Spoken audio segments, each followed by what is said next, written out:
बाबू देखिए आगुरी कम हो। हाँ।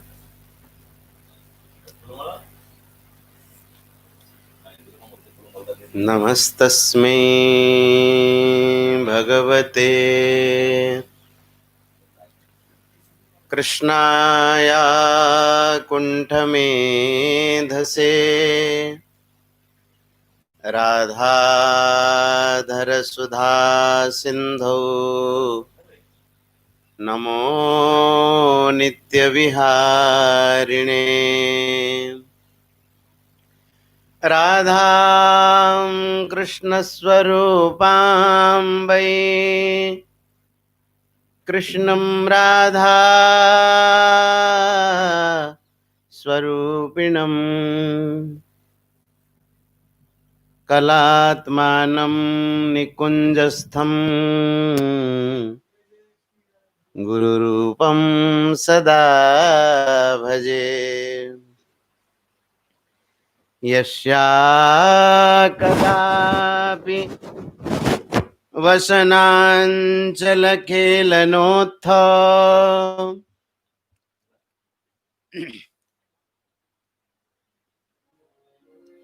धन्यातिधन्यपवनेन कृतार्थमानि तानपुरा लगल योगीन्द्रदुर्गमगतिर्मधुसूदनोऽपि तस्या नमोऽस्तु वृषभानुभुवो दिशेऽपि यं प्रव्रजन्तमनुपेतमपेतकृत्यं द्वैपायनो विरहकातर जुहाव पुत्रेति तन्मयतया तरवोऽभिनेदु स्तं सर्वभूतहृदयं मुनिमानतोऽस्मि।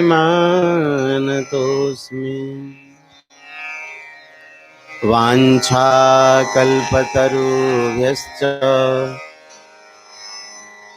कृपा सिन्धुभ्यैव च पतितानां पावनेभ्यो श्रीवैष्णवेभ्यो नमो नमः। प्रह्लाद नारद पराशर पुंडरीक व्यासाम्बरीश शुक सौनक भीष्मदाल्भ्याम्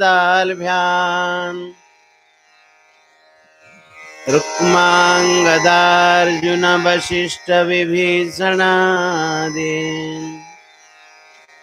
एतानहं परमभागवतान् नमामि। हरिजुआय विराजिए कथा सुनो इतिहास तुम श्रोताया माल के तब पद रज हम दास।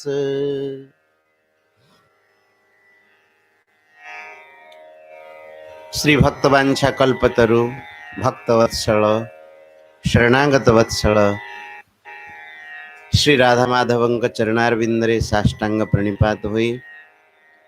महाप्रभु श्री जगन्नाथ देवंक चरणारविंदरे शतकोटि प्रणाम निवेदन करी। परम पूज्य सद्गुरुदेव भगवान एवं समस्त संत महापुरुषों का चरण रे शतकोटि प्रणाम निवेदन करी। विराजमान समस्त संत महापुरुषों का चरण वंदना करी। समस्त भक्तजनों का कथा प्रेमी भाई भौणी मानकर अभिनंदन करी।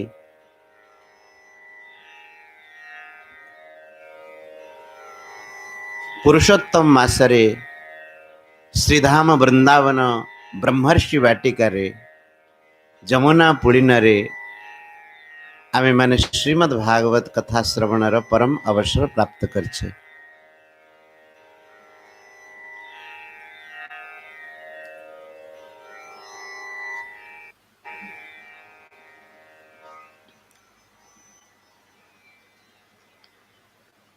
श्रीमद् भागवतर एकादश स्कंद उपरे विशेष चर्चा करने पाई पूज्य श्री ब्रजबंधु बाबा महाराज कही चेष्टा करवा कि यथा संभव भगवानंकर वांग्मय स्वरूप श्रीमद् भागवतंक संबंध रे यथा संभव यथाशक्ति कहवा पाई चेष्टा करवा ता भितर कौन सी दोष त्रुटि हेले आपण माने साधु गुण रे क्षमा देवे। एवं आमे माने कथा ऊपर को सीधा जीवा।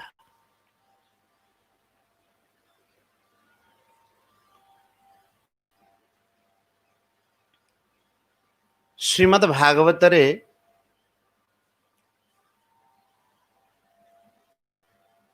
10टी तत्वर वर्णना है। अत्र सर्ग विसर्गश्च स्थान पोषण मूतयः मन्वन्तरे शानुकथा निरोध मुक्ति आश्रयः दशमस्य विशुद्ध्यर्थम नवानाम इह लक्षणम वर्णयन्ति ह कवयः श्रुते नार्थे न चांजसा। श्रीमद् भागवत रे 10टी लक्षण वर्णना है।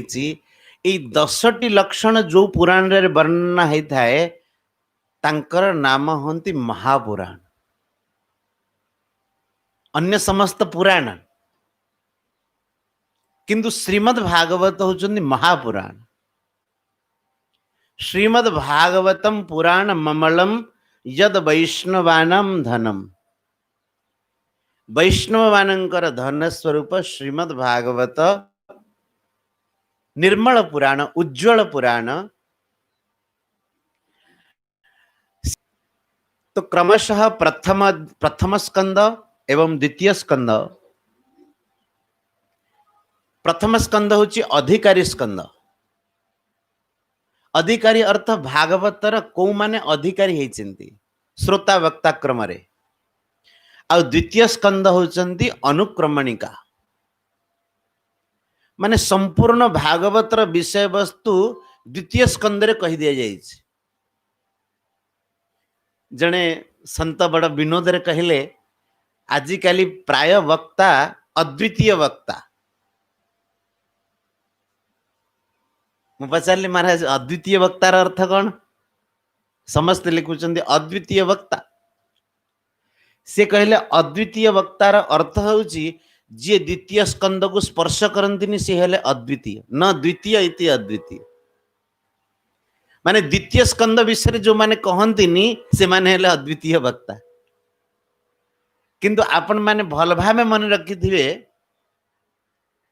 श्रीमद् भागवतर द्वितीय स्कंद होची अनुक्रमणिका। अनुक्रमणिकार अर्थ संपूर्ण भागवत रे जतिक विषय वस्तु अछि द्वितीय स्कंद रे संक्षिप्त भाव रे ताहाको कहि दिया जाय। एक तो भगवान चतुश्लोकी भागवत रो उपदेश द्वितीय स्कंद रे दैछिंदी एवं अन्य विषय भी ता भितर कहि दिया जायछि। से द्वितीय स्कंद रे एई श्लोकटी अत्र सर्ग विसर्गश्च स्थान पोषण मूतयः। अत्र अस्मिन् ग्रंथे एई ग्रंथ रे कौन कौन वर्णना है? प्रथमतः सर्ग। तृतीय स्कंद रे सर्ग विषय वर्णना है। सर्गर अर्थ होची कि एई सृष्टि रे पंचभूत आदि केमिति प्रकट हेले। चतुर्थ स्कंद विशेषतः विसर्ग विषय वर्णना है। विसर्गर अर्थ होची पंचभूत आदि प्रकट होला पर जीव सृष्टि केमिति हेला, आउ ता भितरे मनुष्य सृष्टि केमिति हेला, आउ मनुष्य सृष्टि भगवान काहेंगी कले। तृतीय स्कंद होची स्थान। हाँ पंचम स्कंद होची स्थान जहा कि तृतीय तत्व स्थान अर्थ जीव सृष्टि हेला परे सेमानंकर सुव्यवस्था को कहती स्थान उचित स्थान रे सेमानंकु व्यवस्था दिया गला एक कथा पंचम स्कंद रे वर्णना हेची आउ षष्ठ स्कंदर विषय होची पोषण पोषणर अर्थ होची अकारण भगवानंकर कृपा वर्षा हवा को पोषण कहती माँ संतानर पोषण करे पिला न चाहिए भी संतान न चाहिए भी ताकू स्तन्यपान कराए गुरु शिष्यंकर पोषण करती आपण मैंने देखिए श्रीमद् भागवतर षष्ठ स्कंदरे प्रथमे अजामिल चरित्र कह तापरे इंद्रंग कथा कह ब्रह्म हत्यादि केमिति तांक द्वारा हला तार अर्थ मर्त्य लोकरे अजामिल एते पापी हेतिले भी भगवान नाम एवं भगवान तांको पोषण करचंती अर्थात अत्यंत पापी हेतिले भी भगवान नाम प्रभाव से केमती मुक्त होती एक कथा कहगला षष्ठ स्कंद आउ स्वर्ग रे इंद्र आदि से माने ब्रह्म हत्यादि दोष कले भी केमिति भगवान नाम प्रभाव रे से माने मुक्त होती से कथा पोषण स्कंद रे कहगला जहा कि षष्ठ स्कंदर विषय एथिरे गोटे विशेष कथा अछि पोषण कहा को आवश्यकता हुए जी असमर्थ होता है जी समर्थ ताकू पोषण आवश्यकता नहीं पोषण कहा को दरकार असमर्थ जी होता है अर्थात कहवा को चाहती आमे माने जदि साधना रे असमर्थ भी होउछे भगवानंकर कृपा एवं भगवानंकर नाम आम मानंकु निश्चित पोषण करिवे ए कथा आमे माने षष्ठ स्कंदरु शिखिबा जे सामर्थ्यवान ताकू पोषण की आवश्यकता तार तो समर्थ अछि किंतु जे सबु दृष्टि असामर्थ्य सामर्थ्यहीन भगवान तांकु भी पोषण करती एक कथा कह जाइछि षष्ठ स्कंदरे तेणु षष्ठ स्कंदर नाम होउछि पोषण स्कंद तापर आसिला सप्तम स्कंद सप्तम स्कंदर नाम कौन उति उतिर अर्थ होउछि उतयः कर्म वासना मनुष्य दुर्बल काहेकि होउछि मनुष्य पाप कर्म प्रवृत्त काहेकि तार मुख्य कारण होउछि दुर्बल तार कर्म वासना सेई भली अछि सेई पे न चाहिले भी से पाप रे प्रवृत्त तो आम मानकर कर्म वासना किपरि परिमार्जित हबो आमे माने किपरि विशुद्ध कर्म करि परिबा भगवत प्राप्ति पाई कर्म करि परिबा से कथा प्रहलाद महाराज चरित्र सप्तम स्कंदरे दुई जनक चरित्र विशेष भावे कह जाइछि जने हेले प्रहलाद महाराज आउ जने हेले हिरण्यकशिपु हिरण्याक्ष विशुद्ध कर्म संस्कार होछि प्रहलाद आउ अशुद्ध कर्म संस्कार होछि हिरण्याक्ष हिरण्यकशिपुर सेथिपाई दुईटा जाक कर्म वासना केमिति मनुष्यर जागृत होउछि से कथा कह जाइछि अच्छा आपण माने कहिवे कि हिरण्यकशिपु हिरण्याक्षर कर्म वासना केमिति खराब हैला स्वाभाविक प्रश्न से तो भगवानंकर पार्षद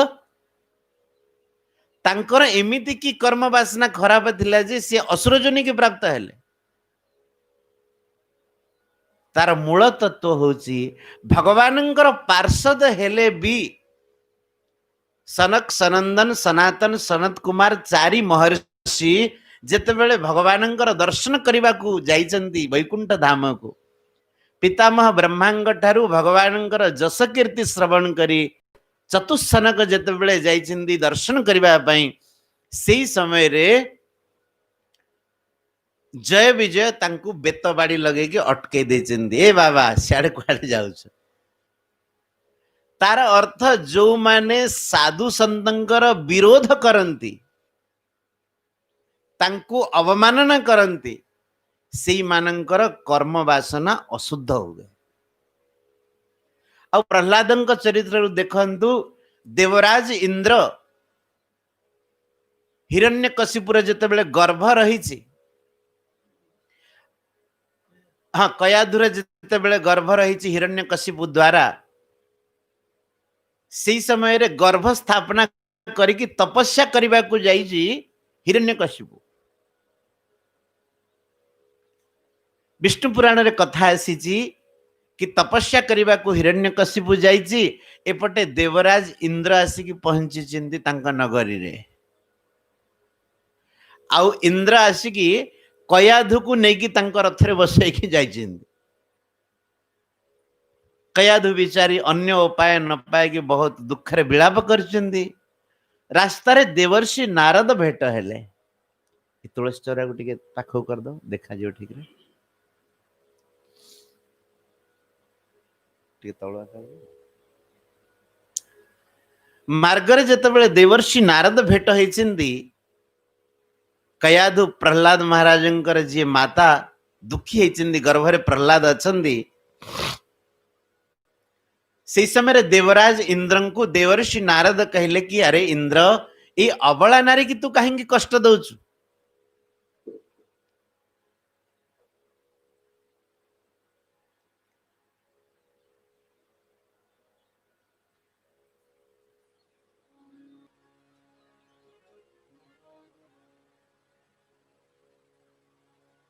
देवर्षि नारद कहले कि इंद्र तू ये अबला नारी की कहीं कष्ट दौचु इंद्र कहले कि देवर्षि मु कयाधु को कष्ट देविनी ताको मारिविनी मोर लक्ष्य कि कयाधु गर्भरे थिबा हिरण्यकशिपुर बीज से संतान को मु नष्ट कर देवी किंतु गर्भ नष्ट करिविनी कहीं गर्भ नष्ट महापाप यत पापम ब्रह्म हत्याया द्विगुणम गर्भपातने प्रायश्चित्तम न तस्यास्ति तस्यास्त्यागो विधीयते ब्रह्म हत्या जी पाप न लगे गर्भ जदि नष्ट कर दिया जाए ताको अधिक पाप लगे देवर्षि नारदन को इंद्र कहते कि हे देवर्षि मु कयाधुर गर्भ नष्ट करिविनी किंतु कयाधु पेटर जो संतानटी जन्म हवा मुझे संतान को मारदेवी देवर्षि नारद कहले कि इंद्र तू संतान को कहीं मारिबू कहले कि महाराज गोटे हिरण्यकशिपु से जड़े हे आम देवता मान ऋषि महर्षि को नाके दम कर सारे आदि बाप पुओ मिशीजे ये आमको आ रखेदेवे तेणु मु चाहूची ता गर्भस्थ संतान को न मारिकी संतानटी जन्म हला पर मु ताको मारदेवी देवर्षि नारद कहले कि इंद्र ये तोर विरोधी हवनी ये हिरण्यकशिपु वाला हवनी हिरण्यकशिपुर गर्भ आ भितर अछि किंतु जेतेबेले हिरण्यकशिपु भगवान नाम उच्चारण करिछि सेही समय रे तार गर्भ रहिछि तेणु ये भगवानंकर परम भक्त हव विष्णु पुराण रे कथा आसे जेतेबेले हिरण्यकशिपु जाइछि तपस्या करिवा पई देवता माने से समय गोटे कूट संक्रांत करिछन हिरण्यकशिपु भगवान विष्णु को आराधना न करिकी सी आराधना करिछि ब्रह्मांकर आ ब्रह्मा को कहूची कि तमे सबु जगतर स्रष्टा सबु किछि तमे असुर ना तो सही समय रे देवता मानक भितर कही जने सुखसारी है कि जो गछ मूल रे ध्यान करथुला हिरण्यकशिपु सेई गछ डाले रे बसिकी नारायण नारायण नारायण एही भली नारायण नाम उच्चारण करछन ब्रह्मणे नमः उच्चारण करूची हिरण्यकशिपु सुखसारी कहउछन नारायणाय नमः ये कहउची ब्रह्मणे नमः से कहउछन नारायणाय नमः जिते जोर ये ब्रह्मण नमः कहूँ सुख पक्षी नारायणाय नमः नारायणाय नमः से कहला अमंगल हो गला ध्यान करी हबनी एठी मु गोटे कहूँ सी मोर उल्टा कहूँ नारायण नाम मु जपिबी नहीं ध्यान छाड़ी पलि आसी कयाधु पचारे स्वामी एते शीघ्र ध्यान छाड़ी पलि आसिल कण तुमको सिद्धि प्राप्त हो गला अल्प समय भितर तो से समय हिरण्यकशिपु कही कौन कहबी देवी सिद्धि प्राप्त हवा कथा तो छाड़ मु ब्रह्मांकर नाम जप करुली किए गोटे सुख पक्षी आसिक नारायणाय नमः नारायणाय नमः नारायणाय नमः कहला कयाधु आज जानिला कि आज पर्यंत स्वामी मोर केते भगवान का ना नहीं नांती किंतु आज भगवान का ना नहीं कयाधु बारंबार पचारला सुख पक्षी कौन कहूला अरे नारायण नमः नारायणाय नमः नारायणाय नमः कहूला एमिति स्वामी स्त्री भितर कथोपकथन होती आई राति रे गर्भ रही हिरण्य कशिपु पुणी थे तपस्या करने को जापाली आउ सुख पक्षी आसबार किसी काम ना कहीं ना काम तो कर सी आसिक भगवान नाम प्रभाव गर्भ रही प्रह्लाद उत्पन्न हेले आउ देवर्षि नारद कहले इंद्र को ये कौन सी तोर शत्रु हबनी बरम देव कार्य ये सहायक हव तेणु तू अबला नारी की कष्ट देनी आकु छाड़ी दे तो महाराज इंद्र कयाधु को छाड़ी देइचंती देवर्षि नारद कयाधु को नेकी रखिचंती निज आश्रम रे आ कयाधु तो असुर जोनिर थिला राक्षसी थिला तेणु कयाधु को निमित्त करके देवर्षि नारद प्रह्लाद को उपदेश देइचंती देवर्षि नारद जिते बड़े प्रह्लाद चरित्र जो सप्तम स्कंद वर्णना है बड़ सुंदर श्लोक कहते कहले हे राजन प्रह्लाद महाराज भक्ति करुचंती सौत्तम श्लोक पदारविंदयो निसेवया किंचन संगलब्धया तन्वन पराम निर्वृतिमात्मनो मुहु दुस्संग दीनान्यमनः समं व्यधात् स उत्तम श्लोक पदारविंदयो स प्रह्लाद उत्तम श्लोक पदारविंदयो निषेवया भगवानंकर श्री चरणारविंदर सेवा द्वारा आउ सेवार परिपाटी सेवार पंथा काठो मिली अकिंचन संगलब्धया अकिंचन श्री देवर्षि नारद आउ देवर्षि नारद महाराज कृपारू श्री प्रह्लाद को भगवत आराधनार जो प्रणाली मिली जो परिपाटी मिली जो परंपरा मिली से परंपरा द्वारा प्रह्लाद महाराज भगवान उपासना करिसेंती आउ तद्वारा सी एते आनंद रे विभोर हो जाती भगवान नाम गुण कीर्तन कला बेले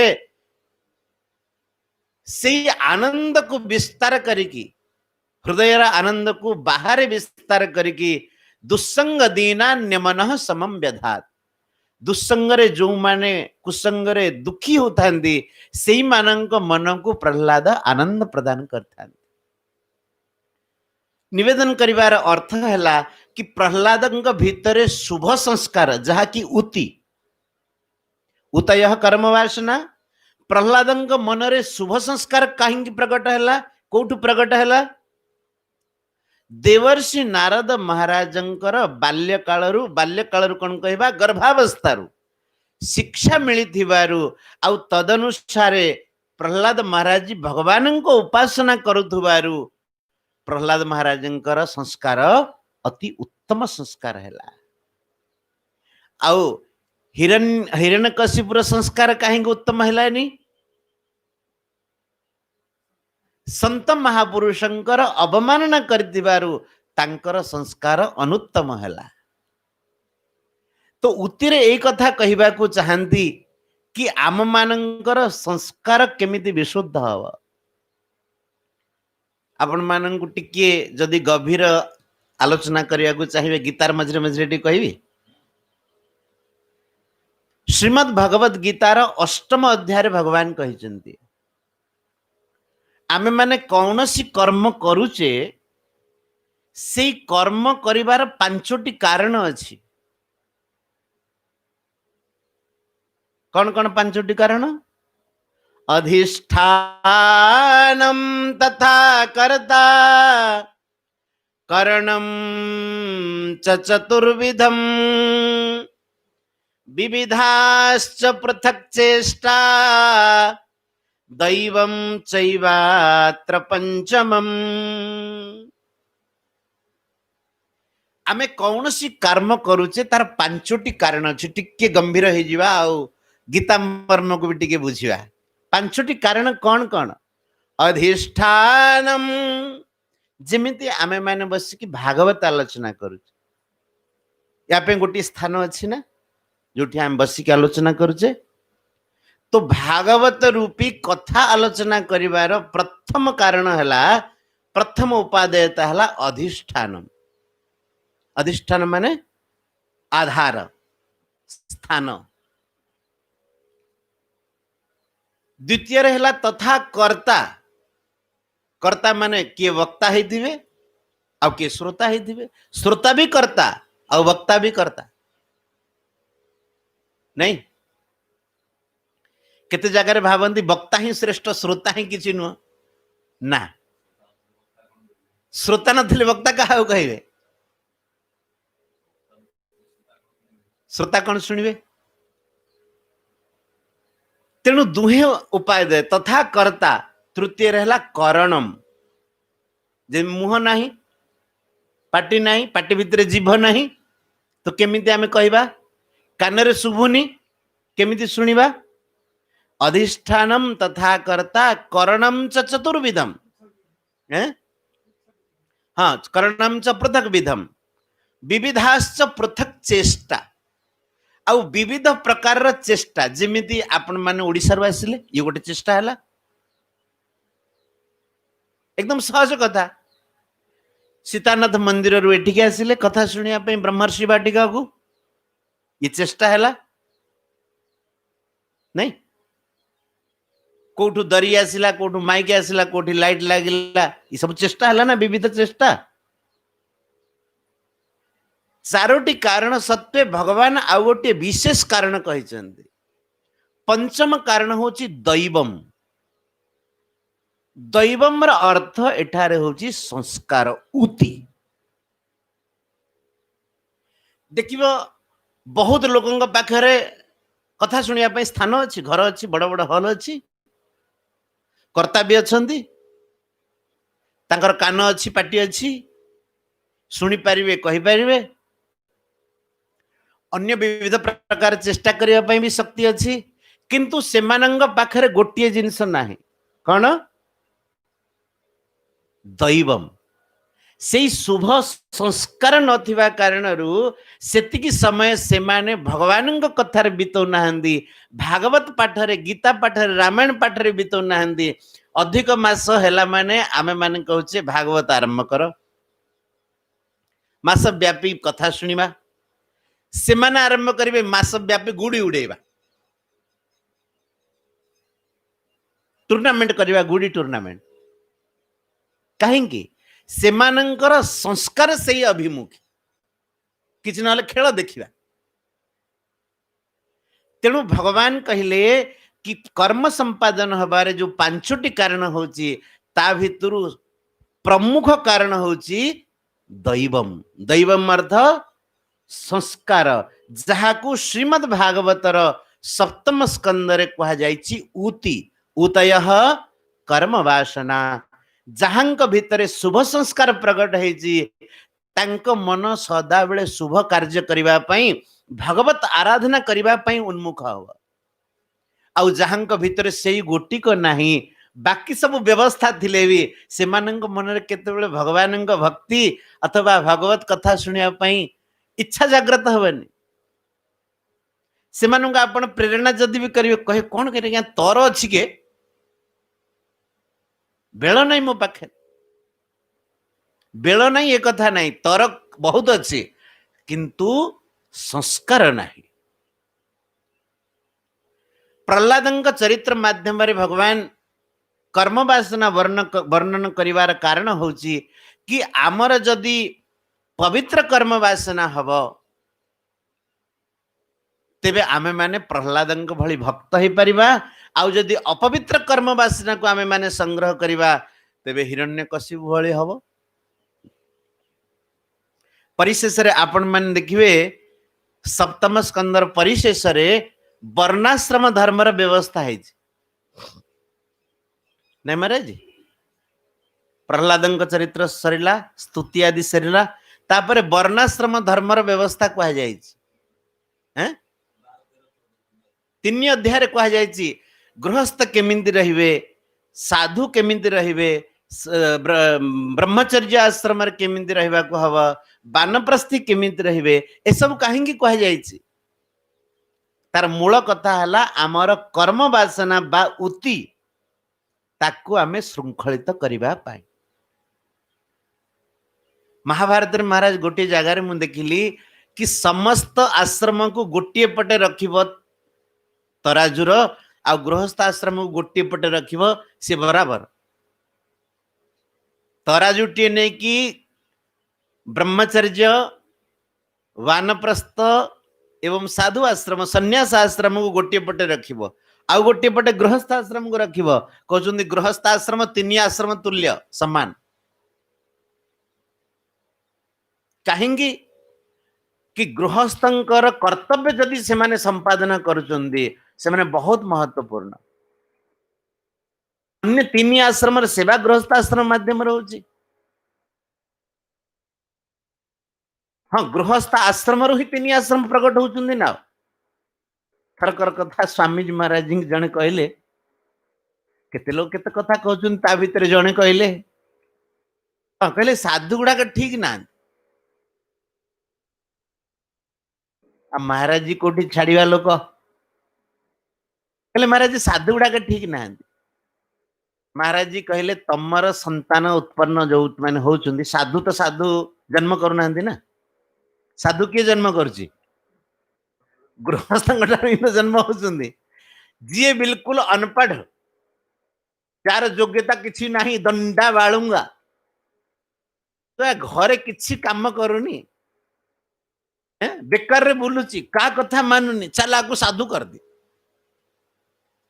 जी कौन सी कार्य पाई उपयोगी नुह सेमिति पुअटा को तमे साधु कर दउछ। से साधु हो बोले किंदिका साधु हब? साधु गुड़ाक खराब बोली तमे कहवा ठीक कि तम गृहस्थ आश्रम ठीक नुह बोली कहवा ठीक? बेचारा कौन करे से चुप होबाक पड़ला। तमे जदि उत्तम संतान सृष्टि करके ताकू साधु आश्रम पई पठै थांत तबे से उत्तम साधु हब। आ जो माने उत्तम संतान हेचंती माँ बापांकर जहां शिक्षा अच्छी से माने जते बेले साधु आश्रम रे जाइचंदी बहुत उत्तम साधु हेचंती, समाज रे सेवा करचंदी। तेणु गृहस्थाश्रम सबूर आधार हेतिबारु ब्रह्मचर्य आश्रम, वानप्रस्थ आश्रम, संन्यास आश्रम आधार हेतिबारु गृहस्थ आश्रम वर्णना करा हेची। केमिति केमिति आमे गृहस्थ आश्रम रहिबा, ब्रह्मचर्य आश्रम रे केमिति रहिबा को हब तार वर्णना हेची, वानप्रस्थ रे केमिति रहिबा को हब तार वर्णना हेची, आ संन्यास आश्रम रे केमिति रहिबा को हब से विषय भी वर्णना हेची। आमे से विषय रे पळेले आ प्रमुख विषय को कम जाई परिबा। हाँ, उपक्रमणिका। तेणु हाँ, तो कहिबार मुख्य उद्देश्य थिला कि उतयः कर्म वासना, मनुष्यर कर्म वासना जेमिति तार कार्य सेमिति हो। जने हमर एठी मार होचंदी से थरे कहले कि महाराज जी भगवान मते सब प्रकार व्यवस्था देछन, रहइबा को घर दिचंदी, पेंशन मिलुची, किछ असुविधा नहीं, देह भी सुस्थ अछि, अन्य कौन सी पारिवारिक चिंता भी नहीं। एते सबु सुविधा सत्वे कौन एमिति गोटे असुविधा होची मु भक्ति भजन कर पारुनी, जेमिति करिबा कथा सेमिति कर पारुनी।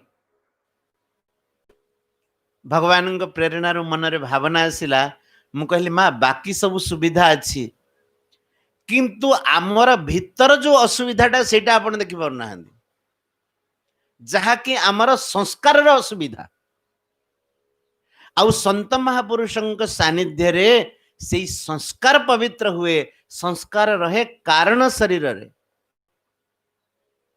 स्थूल सूक्ष्म कारण शरीर भीतर कारण शरीर होची संस्कार रो पुंज संत महापुरुष माने से संस्कार को पवित्र कर दियंती जो माने संतंग सानिध्य आसंती से मानकर संस्कार पवित्र हो जाए आ संस्कार पवित्र है माने जीवन पवित्र है से सप्तम स्कंद रे कहगला उतय कर्म वासना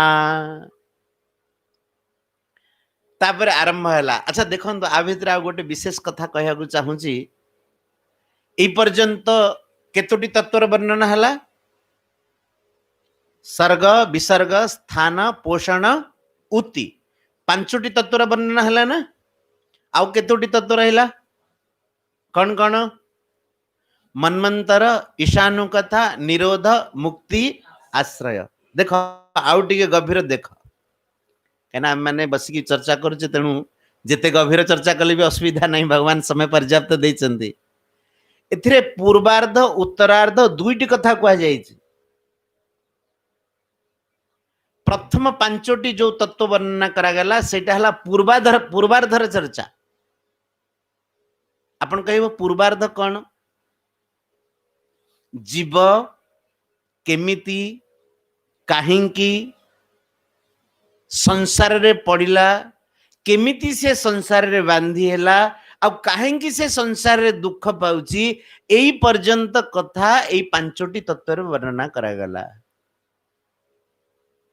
पंचभूतर सृष्टि हैला पर जीव सृष्टि हैला तो कथा आसुची जीव सृष्टि को आधार रे करा जाउची किछ तो आधार थिबो ना कौन महाराज बिना आधार रे तो सृष्टि करा जाय परिबनी धाता यथा पूर्वम अकल्पयत विधाता पूर्वरु जेमिति सृष्टि थिला से हिसाब रे से पुणी सृष्टि कर देले एमिति तो हम शास्त्र वर्णना छंदी ना तो पूर्वरु जो सृष्टि थिला सेही आधार रे जो सृष्टि कले से आधारटी कौन कौन महाराज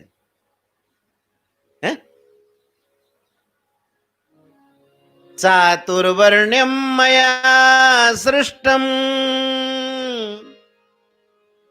गुणकर्म विभागसः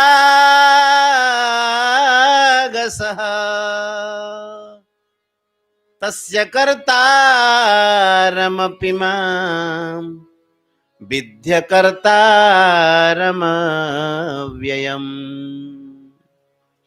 चातुर्वर्ण्यं मया सृष्टं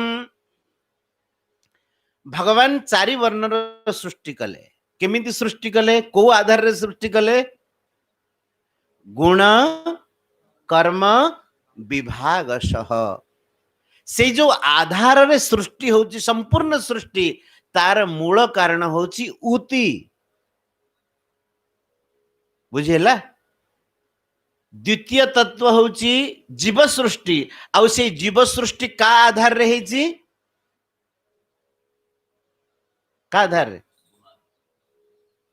गुण कर्म आउ गुण कर्म रे जो संस्कार आम भीतर पड़ी से आधार रे जीव सृष्टि हेची सेति पई उति पर्यंत जीव कर्म बंधन रे केमिति पड़ी से व्यवस्था कह दिया गला एबे जो आगो को पांचोटी तत्व वर्णना करिवे मन्वंतर ईशानु कथा निरोध मुक्ति आश्रय ए पांचोटी कथा एबे जीव केमिति बंधन रु मुक्त हो से विषय कहबे ईशानु कथा नहीं मन्वंतर मन्वंतर अर्थ होची संक्षेप कहि दोची प्रत्येक अध्याय टिके टिके मन्वंतर अर्थ होची ब्रह्मांकर दिन काल रे गोटे दिन भितरे 14 जन मनु हंती केते जन 14 जन मनु हंती मनु हेबे इंद्र हेबे मनुपुत्र हेबे, भगवानंकर अवतार हब, ऋषि हेबे। ए मन्वंतर वर्णना कहीं करागला? मन्वंतर वर्णना कारण करिवार कारण होची पूर्व सृष्टि रे जेतेबेले ब्रह्मा सोई जाइथिले, जहाको प्रलय कहा जाए, सेई समय रे हमर शास्त्रादि समस्ते भगवानंग भितर विलीन हो जाइछन्ति। मूर्तिमान रूप रे आम सामने रे प्रकट होइछन्ति, सेई समय रे सूक्ष्म रूप रे भगवानंग ठारे विलीन होइछन्ति। जीव सृष्टि सिना हे गला, जीव बंधन रे पड़िछि, ताकू मार्गदर्शन किए करिवो? सेइथिपाई ब्रह्मांक दिवस काल रे, दिन काल रे मनु उत्पन्न हुअन्ति, ऋषि महर्षि उत्पन्न हुअन्ति। सी विलुप्त ग्रंथर, विलुप्त माने एमिति आपण भावन्तु जे नाहांति बोली कि, जे भगवान ठारे विलीन होइथिले हमर श्रीमद् भागवत इत्यादि, तांकु पुनः प्रकाशित कर दियन्ति। अन्य पुराण मनुस्मृति आदि रचना करती। तेणु आमे माने जा माध्यम रे से तत्व को पुनः जानी परिबा। जदि आम सामना रे कौनसी प्रामाणिक ग्रंथ नथिबो, तबे आमे माने का आधार रे चलिबा? तो जा आधार रे आमे माने से तत्व को जानी परिबा, से व्यवस्था मनु करंती। आ भगवानंकर विविध अवतार हुए, सेति पई तार नाम हला मन्वंतर। एक कथा वर्णन है अष्टम स्कंद रे। तापरे आसिला नवम स्कंद। नवम स्कंद रे ईशानु कथार वर्णन है। ईशानु कथा, ईश हेले परमात्मा, आउ ईशंकर अनु, अनु माने जो माने तांकर भक्त। भगवानंकर केमिति भक्ति करके प्राप्त होइचंती भगवानंकु भक्त माने, सेई कथा ईशानु कथारे वर्णन है, जहाकी नवम स्कंदर विषय। जेमिति आपण मान देखंतु अंबरीशंग कथा, अनेक अनेक बहुत राजा होइचंती, ता भितरे सूर्यवंशर वर्णन है। भगवान श्री रामचंद्र प्रकट होइचंती सूर्यवंश रे, आहुरी भी अनेक भक्त होइचंती। तापरे चंद्रवंशर वर्णना। एमिति है कि नवम स्कंदरे ईशानु कथा। ईशानु कथार अर्थ होची भगवानंकर भक्त माने केमिति प्रभुंकर भक्ति करके प्रभुंको प्राप्त होइचंती, से कथा वर्णना हेची नवम स्कंदरे। सेति नवम स्कंदर नाम हला ईशानु कथा। दशम स्कंद हेले निरोध। निरोध विषय वर्णना करके श्री वेदव्यास महाराज कहउचंती, निरोधस्तु लोक वेद व्यापार न्यास। ये वेदव्यास कहना, ये बोधे नारद भक्ति सूत्र कहउचंती। कौन कहले? निरोधस्तु लोक वेद व्यापार न्यास। निरोध कहा को कहवा? लौकिक आउ वैदिक लोक व्यवहार आउ वैदिक व्यवहार रूपी व्यापार जितेबेले बंद हो जिवो, ताकू कहवा निरोध। अर्थात जितेबेले लौकिक व्यवहार आउ वैदिक व्यवहार रु मनस्थिति ऊर्ध्व को उठिकी भगवान ठारे लागी जीव, ताकू कहा जीव निरोध। से कथार वर्णना है दशम स्कंद। दशम स्कंदरे जितेबेले भगवान बालकृष्ण प्रकट होइचंदी, सेई समय रे ब्रजर समस्ते गोप गोपी नंद बाबा जसोदा माँ लौकिक व्यावहारिक समस्त कार्य परित्याग करके केवल बालकृष्ण भक्ति रे मनोनिवेश कर देइचंती। भगवान चरण रे तांकर निरोध हो जाइछि। या दुस्त्यज स्वजन मार्य पथम च हित्वा भेजुर मुकुंद पदवीम श्रुतिभिर विमृग्याम। दुस्त्यज आर्यपथ, लोक मर्यादा, वैदिक मर्यादा, समस्त मर्यादा को त्याग करके गोपी माने केमिति भगवान को प्राप्त होइचंदी, सेई कथा वर्णना हेची दशम स्कंदरे। तेणु दशम स्कंदर नाम हला निरोध। आमे माने भी टिके निरोध करिया कीर्तन टिके। जय जय राधा रमण हरि बो, जय जय राधा रमण हरि बो।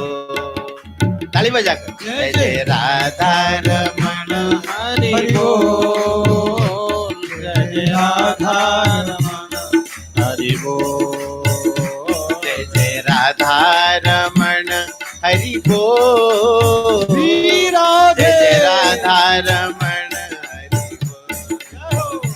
जय जय राधा रमण हरि बोल, जय राधा रमण हरि बोल। राधा रमण हरि, राधा रमण हरि, राधा रमण हरि, राधा रमण, राधा रमण हरि, राधा रमण हरि, राधा रमण हरि, राधा रमण, राधा रमण हरि, राधा रमण हरि, राधा रमण हरि, राधा रमण। जय जय राधा रमण हरि बोल, जय जय राधा रमण हरि बोल, हरि बोल, जय जय राधा रमण हरि बोल, जय जय राधा रमण हरि बोल, हरि बोल, हरि बोल, हरि हरि बोल, जय हो। हरि बोल, हरि बोल, हरि हरि बोल, हरि बोल, हरि बोल, हरि हरि बोल, हरि बोल, हरि बोल, हरि हरि बोल, हरि बोल, हरि बोल, हरि हरि बोल, हरि बोल, हरि बोल, हरि हरि बोल, हरि बोल, हरि बोल, हरि हरि बोल, हरि बोल, हरि बोल, हरि हरि बोल। जय राधा रमण हरि बोल, जय राधा रमण हरि बोल, जय जय राधा रमण हरि बोल, जय राधा रमण हरि बोल, जय जय राधा रमण हरि बोल, जय राधा रमण। श्री वृंदावन बिहारी लाल की जय हो, श्री राधा रानी की जय हो, श्री बाल कृष्ण लाल की जय हो। समस्त ब्रजगोपी मानंकर मन, समस्त भक्त मानंकर मन भगवान चरण रे केमिति निरोध है। लौकिक वैदिक समस्त बंधन को त्याग करके केमिति भक्त माने भगवान भक्ति करचंदी से कथा वर्णन है दशम स्कंद रे। भक्त मान चरित्र बड़ा आनंद महाराज आमर ए गोवर्धन रे, गिरिराज गोवर्धन रे जड़े भक्त थिले, तांको नाम थिला श्री गोविंद स्वामी। स्वामीजी महाराज आमर ए चरित्र शुणी भारी खुशी हूँ, आनंदित बहुत हूँ। श्री गोविंद स्वामी भक्त थिले, भगवान प्रति तांकर भाव थिला सख्य भाव। श्रीनाथ जी को सी सखा मानुथिले। प्रथम जेतेबेले दर्शन हला, आखि की आखि मिसिला, आखिरे इशारा करदेले आमे दी जण जाकी खेलिबा। गोविंद स्वामी कथारे ठाकुर खेलिबा को लागिले तांक संगरे। आग ठाकुरंकर भोग जाए, ठाकुरंक भोग गला पर बाकी तो सब वैष्णव माने पांदी, किंतु गोविंद स्वामी कहले पुजारी की जी भोग ठाकुरंको नहीं कि मन ही करती, कहले कि आज्ञा जितेबेले श्रीनाथ जी को भोग लगेब मो पाई भी गोटे थाली दब।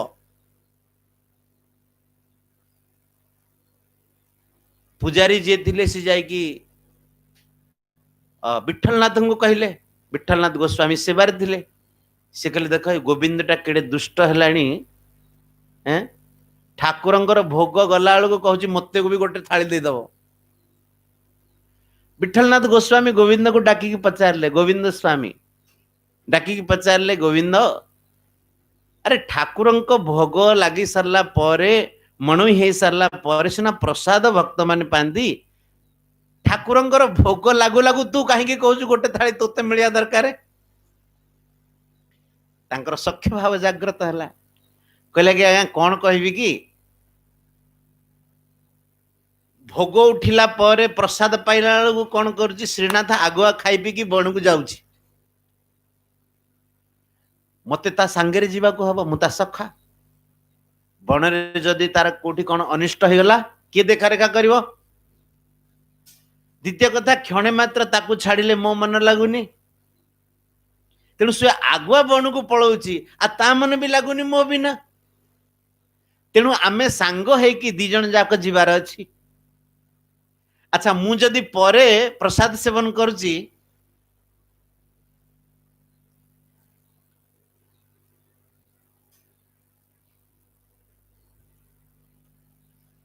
ତେବେ ଆଉ ତାଙ୍କ ସାଙ୍ଗରେ ଯାଇପାରିବିନି। ସେଇଥିପାଇଁ ମୁଁ କହିଲି ଆଜ୍ଞା ମୋ ପାଇଁ ଆଗୁଆ ଥାଳିଟା ବାଢିଦବ, ଆଉ ମୁଁ ଏକା ସାଥିରେ ପ୍ରସାଦ ପାଇଲେ ସିନା ଆମେ ଯିବୁ ବଣକୁ। ମହାରାଜ ଗୋବିନ୍ଦ ସ୍ୱାମୀ କି ଶ୍ରୀ ବିଠଲନାଥ ଜାଣିପାରିଲେ କି ଆଙ୍କର ସଖ୍ୟ ଭାବ। ତେଣୁ ପୂଜାରୀ କି କହିଲେ ଠିକ ଅଛି, ଶ୍ରୀନାଥ ଜୀଙ୍କୁ ଯେତେବେଳେ ଭୋଗ ଥାଳି ଯିବ, ଗୋବିନ୍ଦ ସ୍ୱାମୀ ପାଇଁ ବି ଗୋଟେ ଥାଳି ବାଢିଦବ। ତାଙ୍କ ପାଇଁ ଥାଳି ବଢା ହେଲା। ଗୋବିନ୍ଦ ସ୍ୱାମୀ ସମୟରେ ପାଇଯାଆନ୍ତି। ଶ୍ରୀନାଥ ଜୀଉ ମଣୋହି କରି ସାରିଲା ପରେ 2 ଜଣ ଯାକ ଖେଳିବାକୁ ଯାଆନ୍ତି। ଦିନକର କଥା, ଗୋବିନ୍ଦ କୁଣ୍ଡରେ ଶ୍ରୀନାଥ ଜୀଉଙ୍କ ସାଥିରେ ଗୋବିନ୍ଦ ସ୍ୱାମୀ ଖେଳୁଛନ୍ତି। ତ ସେଠି କଣ ହେଲା, ଜଣେ ଅଛବ ଜାତିର ଗୋଟିଏ ଭଗବାନଙ୍କର ସିଏ ବି ସଖା ଥିଲା। ତାକୁ ଭଗବାନ କଣ କରିଛନ୍ତି, ଶ୍ରୀନାଥ ଜୀଉ ଘୋଡା କରିଛନ୍ତି। କହିଲେ ତୁ ଘୋଡା ହୋ, ମୁଁ ତୋ ଉପରେ ବସିବି। ଶ୍ରୀନାଥ ଜୀ ସେଇ ଅଛୁଆଁ ଜାତିର ପିଲାଟିକି ଘୋଡା କରିଛନ୍ତି, ଆଉ ତା ଉପରେ ବସିକି ଘୋଡା ହ ହ ହ କରିକି ଘୋଡା ଚଲାଉଛନ୍ତି। ଗୋବିନ୍ଦ ସ୍ୱାମୀ ଦେଖିଲେ, ଗୋବିନ୍ଦ ସ୍ୱାମୀ ବ୍ରାହ୍ମଣ ଜାତିରେ, ଏମିତି ତ ଭକ୍ତିରେ କୌଣସି ଜାତିର ନାହିଁ, କିନ୍ତୁ ଗୋବିନ୍ଦ ସ୍ୱାମୀ ଦେଖିଲେ ଗୋଟେ ଅଛବ ଜାତିର, ଅଛୁଆଁ ଜାତିର ପିଲାକୁ ଇଏ ଘୋଡା କରୁଛି, ତା ଉପରେ ବସୁଛି, ଇଏ ଶ୍ରୀନାଥ ଏଥର ଅଶୁଦ୍ଧ ହେଇଗଲା। ଶୀତ ଦିନ ଥିଲା, ପ୍ରବଳ ଥଣ୍ଡା ପଡୁଛି, ବ୍ରଜର ଥଣ୍ଡା ତ ପ୍ରବଳ। ଗୋବିନ୍ଦ ଧଇଲା ଗୋବିନ୍ଦ ସ୍ୱାମୀ କାନ ଶ୍ରୀନାଥ ଜୀଉଙ୍କର, କହିଲା କି ଗୋସେଇଁ ମନ୍ଦିର ଭିତରେ କେତେ ଶୁଦ୍ଧି ପାଳନ କରୁଛନ୍ତି ସେବାରେ, ଆଉ ତୁ ଗୋଟେ ଅଛବ ଜାତିର ପିଲାକୁ ଘୋଡା କରୁଛୁ। ମୁଁ କଣ ଘୋଡା ହେବାକୁ ନଥିଲି କି? ମୁଁ କଣ ମରି ଯାଇଥିଲି କି ତୁ ତାକୁ ଘୋଡା କଲୁ? ମତେ କାହିଁକି ଘୋଡା ନ କଲୁ? ଆଚ୍ଛା, ଯଦି କଲୁ ତବ ମନ୍ଦିର ଭିତରକୁ ଏଇ ବସ୍ତ୍ର ପିନ୍ଧିକି ତତେ ମୁଁ ଛାଡିବିନି, ତତେ ଗାଧେଇବାକୁ ଏକା ହବ। ଗୋବିନ୍ଦ କୁଣ୍ଡରେ ଶ୍ରୀନାଥ ଜୀଉ ହାତ ଯୋଡୁଛନ୍ତି, କହୁଛନ୍ତି ଭାଇ ଗାଧେଇ ପାରିବିନି, ବହୁତ ଥଣ୍ଡା ମତେ ଲାଗୁଛି, ଶୀତ ଲାଗୁଛି, ମୁଁ ଗାଧେଇ ପାରିବିନି। ସେ କହିଲେ ଗାଧେଇବୁନି ବୋଲି ଗୋଟେ କାମ କରୁଛି, ମୁଁ ତତେ ମନ୍ତ୍ର ସ୍ନାନ କରିଦଉଛି, ବ୍ରାହ୍ମଣ ଲୋକ ମୁଁ। ଅପବିତ୍ର ପବିତ୍ରୋ ବା ସର୍ବାବସ୍ଥାଂ ଗତୋପି ବା ଯଃ ସ୍ମରେତ୍ ପୁଣ୍ଡରୀକାକ୍ଷଂ ସବାହ୍ୟାଭ୍ୟନ୍ତର ଶୁଚି। ଗୋବିନ୍ଦ କୁଣ୍ଡରୁ ଚଳୁଏ ଜଳ ଆଣିକି ତାଙ୍କ ଉପରେ ଛିଞ୍ଚି ଦେଲେ, ଆଉ କାହ୍ନୁ ଦେଖୁଛନ୍ତି ଦେଖୁଛନ୍ତି ପେଲି ତ ଦେଲେ ଗୋବିନ୍ଦ କୁଣ୍ଡ ଭିତରକୁ। ଆଉ ଗୋବିନ୍ଦ କୁଣ୍ଡରେ ଯାଇକି କାହ୍ନୁ ପଡିଗଲେ, ଓଦା ସରସର, ଓଦା ଲୁଗାରେ ସେପଟେ ମନ୍ଦିରରେ ଘଣ୍ଟି ବାଜିଲା, ଆରତି ଭୋଗ। ଯେତେବେଳେ ଘଣ୍ଟି ବାଜିଛି, ଶ୍ରୀନାଥ ଜୀଉ ଦୌଡ଼ି ଦୌଡ଼ି ଯାଇକି ପହଞ୍ଚିଛନ୍ତି। ଲୁଗାରୁ ସବୁ ପାଣି ସରସର ବୋହି ଚାଲିଛି। ବିଠଲନାଥ ଜୀଉ ଦେଖିଲେ, କହିଲେ କି ଆଜି ଶ୍ରୀନାଥ ଜୀଉ କୋଉଠି ଖେଳିବାକୁ ଯାଇଥିଲେ ଗୋବିନ୍ଦ ସଖା ସାଙ୍ଗରେ, ଆଜି ଏମିତି କଣ ହେଇଛି, ଲୁଗା କାହିଁକି ଓଦା ହେଇଯାଇଛି? ଗୋବିନ୍ଦ ସ୍ୱାମୀ ଯେତେବେଳେ ଆସିଲେ, ତା ପୂର୍ବରୁ ଶ୍ରୀ ବିଠଲନାଥ ଜୀଉ ଶ୍ରୀନାଥ ଜୀଉଙ୍କୁ ପଚାରିଲେ, କହିଲେ ଜୟ ଜୟ, ଆଜି ଲୁଗା ଗୁଡାକ ଓଦା କାହିଁକି ହେଇଯାଇଛି? ଶୀତ ଦିନେ ଏମିତି ଓଦା ଲୁଗା କାହିଁକି ପିନ୍ଧି କୋଉଠୁ ଆସିଛ? ଠାକୁର ଟିକେ ମୁହଁ ତଳକୁ କରିକି ମୁହଁ ଶୁଖେଇ କହିଲେ, ଗୋବିନ୍ଦ ମତେ ପେଲି ଦେଲା ପାଣି କି, ସେ ଗୋବିନ୍ଦ କୁଣ୍ଡ ଭିତରକୁ ମତେ ପେଲି ଦେଲା। ବିଠଲନାଥ ଜୀ ଟିକେ କ୍ରୋଧବଶ ହେଇଗଲେ, ରାଗିଗଲେ, ଡାକିଲେ ଗୋବିନ୍ଦ ସ୍ୱାମୀ କି, କହିଲେ କି ଆରେ ଗୋବିନ୍ଦ, ଏମିତି ଖେଳ ଖେଳରେ ତୁ ଠାକୁରଙ୍କୁ ପେଲି ଦେଲୁ, ଗୋବିନ୍ଦ କୁଣ୍ଡ ଭିତରକୁ ପେଲି ଦେଲୁ, ଏଟା ଭଲ କଲୁ କି? ଯଦି କଣ ହେଇଯାଇଥାନ୍ତା? ଗୋବିନ୍ଦ ସ୍ୱାମୀ କହିଲେ ଏକଦମ ମିଛ କଥା। ଅଧା କଥା କହୁଛି ଅଧା କଥା କହୁନି। ମୁଁ ପେଲିଲି ପାଣି ଭିତରକୁ ତ କାହିଁକି ପେଲିଲି ସେ କଥାଟା ତ କହୁନି, ଖାଲି ପେଲି ଦେଲା ବୋଲି କହୁଛି। ମୁଁ ଥାଉ ଥାଉ ମୁଁ କଣ ଘୋଡ଼ା ହେଇପାରିନଥାନ୍ତି? ମୁଁ ଥାଉ ଥାଉ ଗୋଟେ ଅଛୁଆଁ ଜାତିର ପିଲାଟାକୁ ଘୋଡ଼ା କରିଛି। ମୁଁ କହିଲି ଗାଧା, କହିଲା କି ଗାଧେଇବିନି ମତେ ଶୀତ ଲାଗୁଛି। ମୁଁ ମନ୍ତ୍ର ସ୍ନାନ କରଉ କରଉ ଜଳ ସ୍ନାନ କରିଦେଲି ଭଲ ଭାବରେ, ତେଣୁ ପେଲିଦେଲି। ପେଲି ଦେଲା ପରେ ମୁଁ ତାକୁ କୁଣ୍ଢେଇକି ତ ନେଇ ଆସିଲି, ଆଉ କଣ ବୁଡ଼ିବାକୁ ଦେଲି କି? ଏମିତି ଗୋବିନ୍ଦ ସ୍ୱାମୀଙ୍କର ଭଗବାନଙ୍କ ପ୍ରତି ସଖ୍ୟ ଭାବ। ଥରକର କଥା, ଗୋବିନ୍ଦ ସ୍ୱାମୀ କି ଠାକୁର କରିଛନ୍ତି ଘୋଡ଼ା। ଘୋଡ଼ା କରିଛନ୍ତି, ତା ଭିତରେ ବସିଛନ୍ତି, ଗୋଟେ ଚାବୁକ କରିଛନ୍ତି, ଘୋଡ଼ା ଦୌଡେଇ ଚାଲିଛି। ଗୋବିନ୍ଦ ସ୍ୱାମୀଙ୍କୁ ଲାଗିଲା ପରିସ୍ରା। ଗୋବିନ୍ଦ ସଖା ଯିଏ ଥିଲେ ତାଙ୍କୁ ପରିସ୍ରା ଲାଗିଲା। କହିଲେ କାହ୍ନା ଟିକେ ଓହ୍ଲେଇ ପଡ, ମୁଁ ପରିସ୍ରା କାନରେ ପଇତା ଫଇତା ଦେଇକି ଟିକେ ବସିକି ପରିସ୍ରା କରି ପକାଏ, ତାପରେ ପୁଣି ଘୋଡ଼ା ହବୁ। ଶ୍ରୀନାଥଜୀ କହିଲେ କି କଥା କହୁଛ? ଘୋଡ଼ାରେ ଯୋଉମାନେ ବସନ୍ତି, ଘୋଡ଼ା କଣ ତାଙ୍କୁ କହେ କି ତୁ ଓହ୍ଲା ମୁଁ ପରିସ୍ରା କରିବି ତା ଉପରେ ବସେଇବି? ଘୋଡ଼ା କୋଉଠି ବସିକି ପରିସ୍ରା କଲାଣି? ତୁମ ଘୋଡ଼ା ତେଣୁ ଠିଆ ଠିଆ ପରିସ୍ରା କର। ଆଚ୍ଛା, ଅନ୍ୟ ବୈଷ୍ଣବଙ୍କୁ କାହାକୁ ଦେଖାଯାଉନି? ଗୋବିନ୍ଦ ସ୍ୱାମୀ କଣ କରିଛନ୍ତି? କାନରେ ପଇତାଟା ତ ଦେଇଛନ୍ତି, ଆଉ ଠିଆ ଠିଆ ପରିସ୍ରା କରୁଛନ୍ତି। ଅନ୍ୟ ବୈଷ୍ଣବ ମାନେ ଦେଖିଲେ, ଆସିକି ବିଠଲନାଥଜୀଙ୍କୁ ଅଭିଯୋଗ କଲେ। କହିଲେ ଗୋବିନ୍ଦଟା ଏମିତି ଭ୍ରଷ୍ଟ ହେଇଗଲାଣି, ଆଉ କହିବାର ନାହିଁ। ଯାହା କଲା କଲା, ଠାକୁରଙ୍କ ସାଙ୍ଗରେ ତ ବସିକି ଖାଉଛି, ଯାହା କଲା କଲା, ଠିଆ ଠିଆ ପରିସ୍ରା କରୁଛେ। ବିଠଲନାଥଜୀ ଡାକିକି ପଚାରିଲେ ଗୋବିନ୍ଦକୁ, କହିଲେ ଗୋବିନ୍ଦ କଣ ବୈଷ୍ଣବ ମାନେ କହୁଛନ୍ତି ତୁ ଠିଆ ଠିଆ ପରିସ୍ରା କରୁଛୁ? ସେ କହିଲେ ଆଜ୍ଞା ମୁଁ କଣ କରିବି, ତମ ପୁଅ ମୋ ପିଠି ଉପରେ ବସିଛି। ତମ ପୁଅ ମାନେ ଶ୍ରୀନାଥଜୀ ମୋ ପିଠି ଉପରେ ବସିଛି। ମୁଁ କହିଲି କି ଆରେ କାହ୍ନୁ ଟିକେ ଓହ୍ଲେଇ ପଡେ, ମୁଁ ପରିସ୍ରା କରିସାରିଲେ ତାପରେ ବସିବୁ। ତମ ପୁଅ କହୁଛି କଣ ଘୋଡ଼ା ବସିକି ପରିସ୍ରା କରେକି? ସବାରିକି ତଳକୁ ଓହ୍ଲେଇକି ଘୋଡ଼ା ପରିସ୍ରା କରେକି? ଅନ୍ୟମାନେ ତ ଦେଖିଦେଲେ ମୁଁ ଠିଆ ଠିଆ ପରିସ୍ରା କରୁଛି ବୋଲି, କିନ୍ତୁ କାହିଁକି ମୁଁ ଠିଆ ଠିଆ ପରିସ୍ରା କରୁଛି ସେ କଥା ଅନ୍ୟମାନଙ୍କୁ ତ ଦେଖାଗଲାନି ନା। ଚର୍ମଚକ୍ଷୁରେ ତ ସେମାନଙ୍କୁ ଦେଖାଯାଉନି, ଠାକୁର ଘୋଡ଼ା ହେଇକି ବସିଛନ୍ତି। ତ ଏମିତି ଭାବରେ ଏଇ ଲୀଳା ମାଧ୍ୟମରେ ଭଗବାନ ପ୍ରଗଟ ହେଇକି ବ୍ରଜବାସୀ ମାନଙ୍କୁ, ସଖା ମାନଙ୍କୁ, ସଖୀ ମାନଙ୍କୁ, ଗୋପୀ ମାନଙ୍କୁ ସମସ୍ତଙ୍କର ମନ ଏମିତି ଆକର୍ଷିତ କରିନେଇଛନ୍ତି, ଯାହାକି ତାଙ୍କ ମନରେ ଲୌକିକ ବୈଦିକ କୌଣସି କାର୍ଯ୍ୟ ପାଇଁ ଅଭିଳାଷା ନାହିଁ, ଆଉ ତାଙ୍କ ମନ ଅନ୍ୟ କୁଆଡେ ଯାଉନି। ଏକାଦଶ ସ୍କନ୍ଦ ଯେତେବେଳେ ଆରମ୍ଭ କରିବେ, ସେଇ କଥା ପ୍ରଥମେ ଆରମ୍ଭ କରିକି ବତେଇବେ। ସ୍ୱମୂର୍ତ୍ୟା ଲୋକ ଲାବଣ୍ୟମ୍ ନିର୍ମୁକ୍ତ୍ୟା, ଏମିତି ଶ୍ଲୋକ ଅଛନ୍ତି। କଣ ସେ ଶ୍ଲୋକ? ସ୍ୱମୂର୍ତ୍ୟା ଲୋକ ଲାବଣ୍ୟମ୍ ନିର୍ମୁକ୍ତ୍ୟା ଲୋକ ଲୋଚନಂ ନୃଣାମ୍ गिरिभिस्ता स्मरतां चित्तम पदैस्ता निक्षितां क्रिया। स्वमूर्त्या लोक लावण्यम निर्मुक्त्या लोचनम नृणाम। से कहते भगवान निजर स्वमूर्त्या जो श्री विग्रह प्रकट करके आसिले, समस्तंकर लोचन को, समस्तंकर पाद को, समस्तंकर मन को, आउ समस्त सृष्टिर सौंदर्य को निज भितर अभिनिवेश करके जो भगवान प्रकट होगी आसिले, एमिति प्रकट होगी सी आसिले कि अन्य मानकर मन अन्न कुआडे गलानी, अन्य मानकर नेत्र कान्हू को छाड़ी के अन्य कुआडे गलानी। श्रीमद् भागवत हिसाब रे, लीला हिसाब रे ये होचुंदी निरोध। मन भगवान ठारे निरोध हो गला। दशम स्कंदर विशद चरित्र, तापरे आसिले एकादश स्कंद। एकादश स्कंद होचंदी मुक्ति स्कंद। कि प्रभेद मानचंदी एकादश स्कंद को आश्रय मानचंदी, दशम स्कंद को आश्रय मानचंदी, एकादश स्कंद को मुक्ति मानचंदी समस्त। एका कथा, दशम स्कंद को जदि आमे आश्रय मानिबा तो आश्रय होचंदी परम पुरुष परमात्मा, समस्त जीवंकर आश्रय स्थान। आश्रय अर्थ होची जोटी आमे जाइकी समस्त निवास करंती।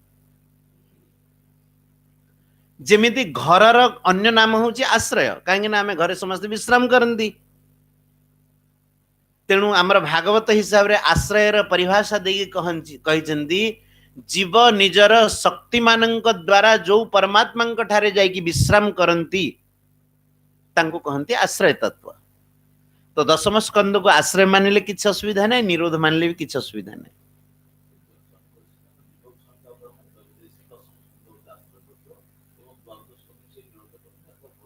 हाँ, द्वादश स्कंद को निरोध प्रलय हिसाब से करछन।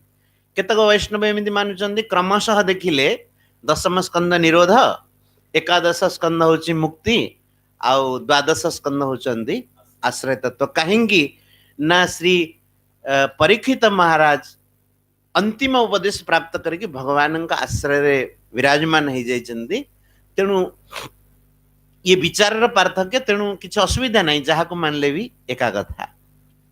एमिति है कि एकादश स्कंदर द्वादश स्कंद श्रीमद् भागवत रे तो 10टी तत्व भितरु आमे माने जो अधिक मास रे जो चर्चा करिवा विशेष सेही विशेष चर्चा हला आमे माने मुक्ति विषय रे चर्चा करिवा। एकादश स्कंदर नाम कौन? मुक्ति। अच्छा, मुक्ति का कहवा?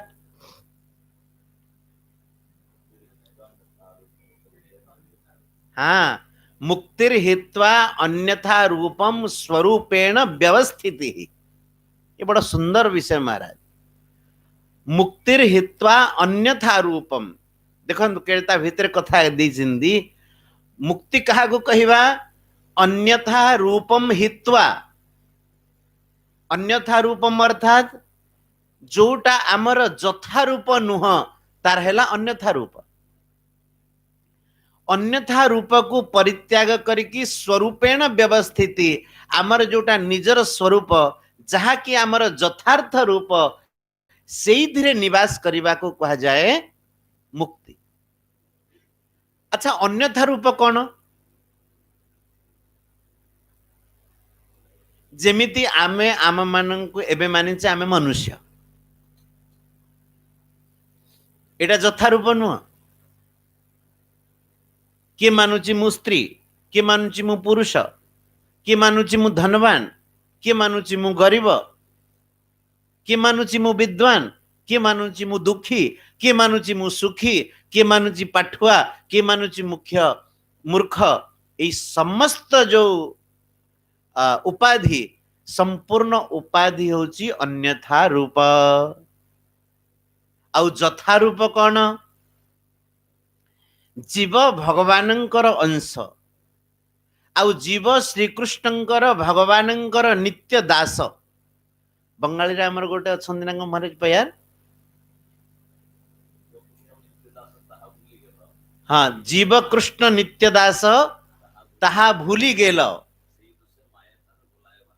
सेई दोषे माया तारे गलाए बांधिल। जीव नित्य कृष्ण दास, ये होची तार यथार्थ रूप।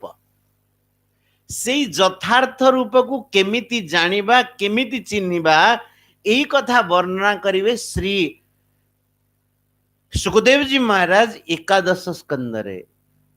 आमर जितक अन्यथा रूप सेई सब को झाड़ी देगी आमर यथार्थ रूप रे हमको प्रस्तुत करिवा पई, प्रकट करिवा पई एकादश स्कंद प्रकाशित हेचंती। जेमिति धरंतु कि स्नान घरे साबुन लगेगी गाधौची, सही समय दर्पण रे देखिबा ता चेहराटा केम देखाउथो,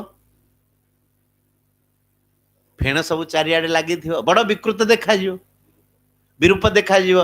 किंतु पानी पड़ला माने तार फेण सब धोई हे गला, असली चेहरा प्रकट हे गला। सेमिति आमे माने अन्यथा रूप को स्वीकार करिके निजर यथार्थता को जो भूली जाइचे, श्रीमद् भागवतर एकादश स्कंद माध्यम रे भगवान सेई कथा को वर्णन करिवे। तेणु यार नाम हला मुक्ति। मुक्तिर हित्वा अन्यथा रूपम स्वरूपेण व्यवस्थिति। स्वरूपेण निजर वास्तविक स्वरूप रे जीव कृष्णर नित्य दास, कृष्णंकर यही स्वरूप को अनुभव करिवा पई श्रीमद एकादश स्कंद श्रीमद भागवतर बहुत सुंदर कथा।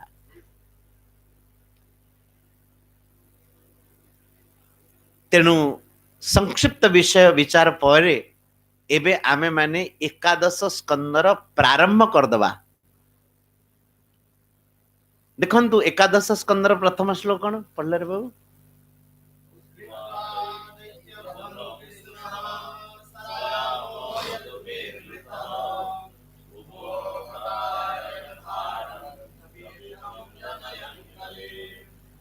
कृत्वा दैत्यवधं कृष्णः स रामो यदुभिर्वृतः भुवो बतारयद् भारम् जविष्ठं जनयन् कली।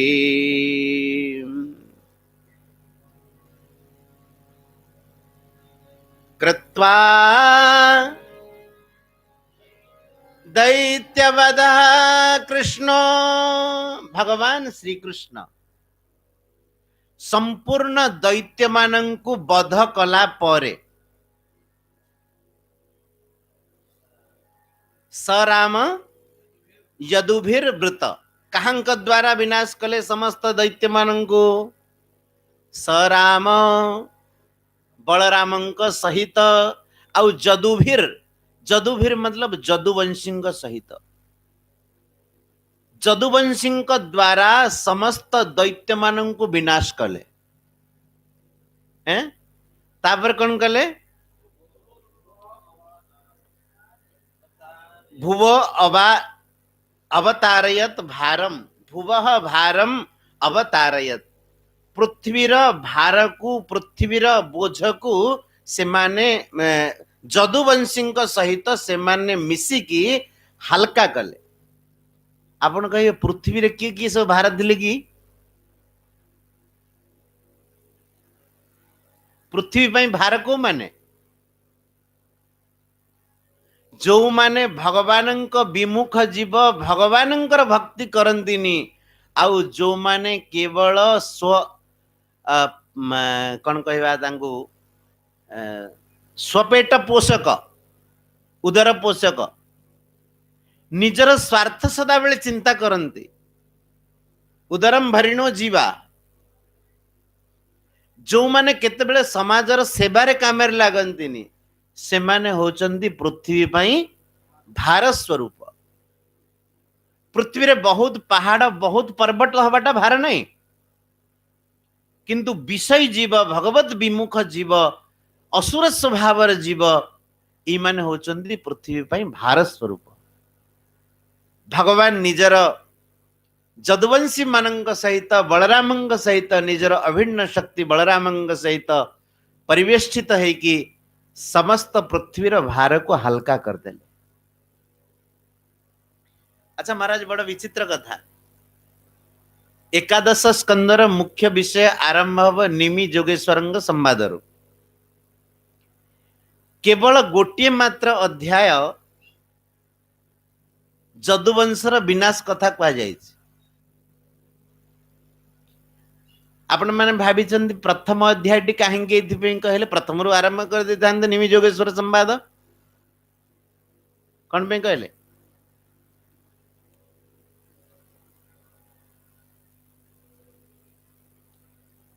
क्यों विचार रे कहले?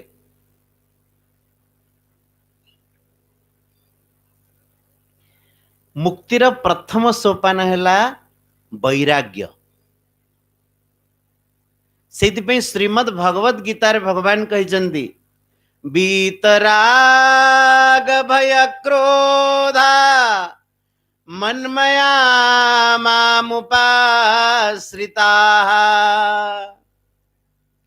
बहवो ज्ञान तपसा पूता मदभावमागता।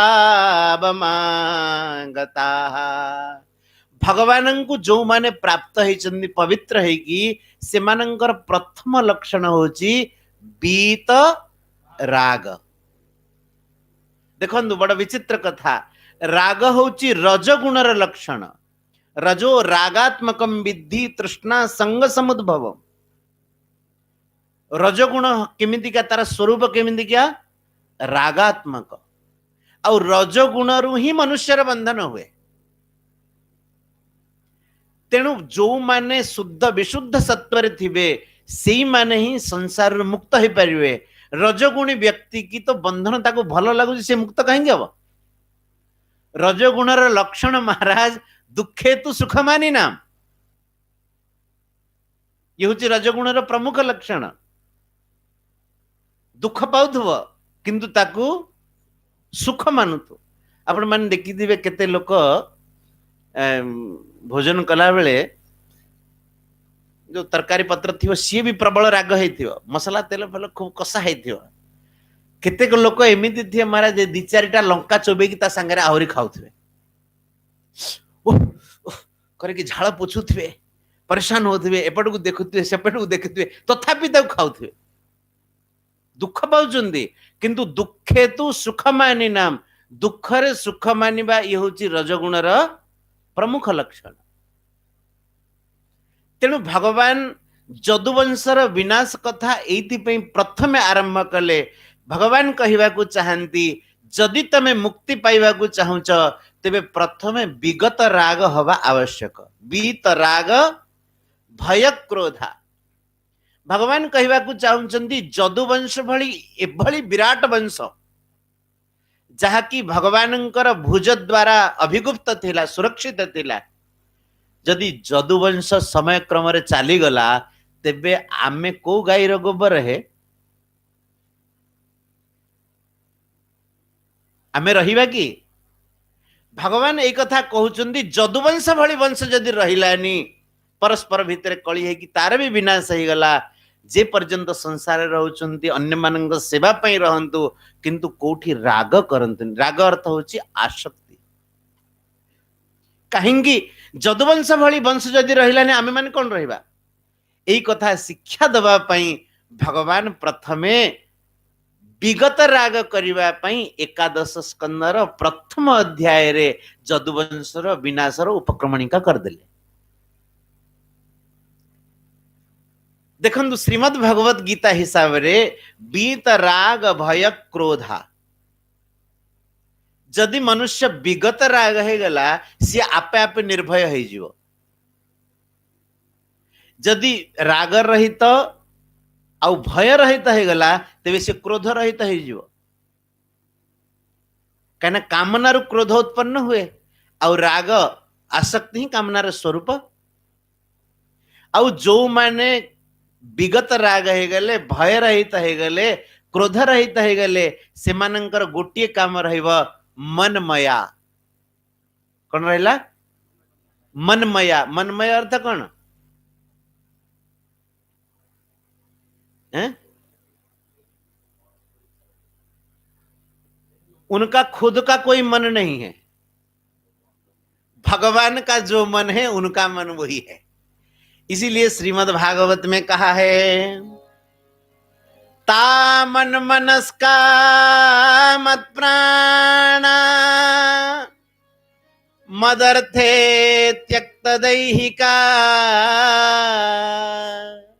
भगवान उद्धव को कहते उद्धव गोपी माने केमिति ता मन मनस्का मत प्राणा मदर्थे त्यक्त दैहिका मामे बदयितं प्रेष्ठम आत्मानं मनसा गता। ये मन मनस का ये त्यक्त लोक धर्मास्ते मदर्थे तान विभर्म्य। ये मन मनस का देखंतु बड़ा सुंदर कथा। गीता हेले सूत्र अवतार परिव्याप्ति हेले श्रीमद् भागवत। भगवान एठी कहले बीत राग भय क्रोधा मनमया। मनमयार अर्थ होची तांकर निजर बोली कि मन नाही। कांकर भक्त मानकर निजर मन नहीं आउ निजर जो मानकर मन अच्छी से माने एबे पूरा भक्त ही ना टिके टिके भक्त मानिया को हबो किंतु भगवानंकर मन ही जार मन से माने वास्तव रे भगवानंकर परम भक्त तामन मनस्का मत प्राणा मदर्थे त्यक मामे बदयितं प्रेष्ठम आत्मानं मनसा गता ये श्लोक ना ये त्यक्त लोक धर्मास्ते ये त्यक्त लोक धर्माश्च मदर्थे तान विभर्म्यहम् गोपी माने भगवानंकर मन ही गोपी मानंकर मन थिला आउ गोपी मानंकर मन ही भगवानंकर मन थिला गीता प्रेसर संस्थापक परम पूज्य श्री जयदयाल गोविंदका जी से थरे स्वामी जी महाराज जी की कहले आम महाराज जी की कहले कि महाराज सबु कार्य मो मन हिसाब रे होची मु जहा चाहूँ से होची मो मन हिसाब रे सबु कार्य होची स्वामी जी महाराज कहले कि महाराज सारा संसार परेशान है कि मु जहा चाहूँ होनी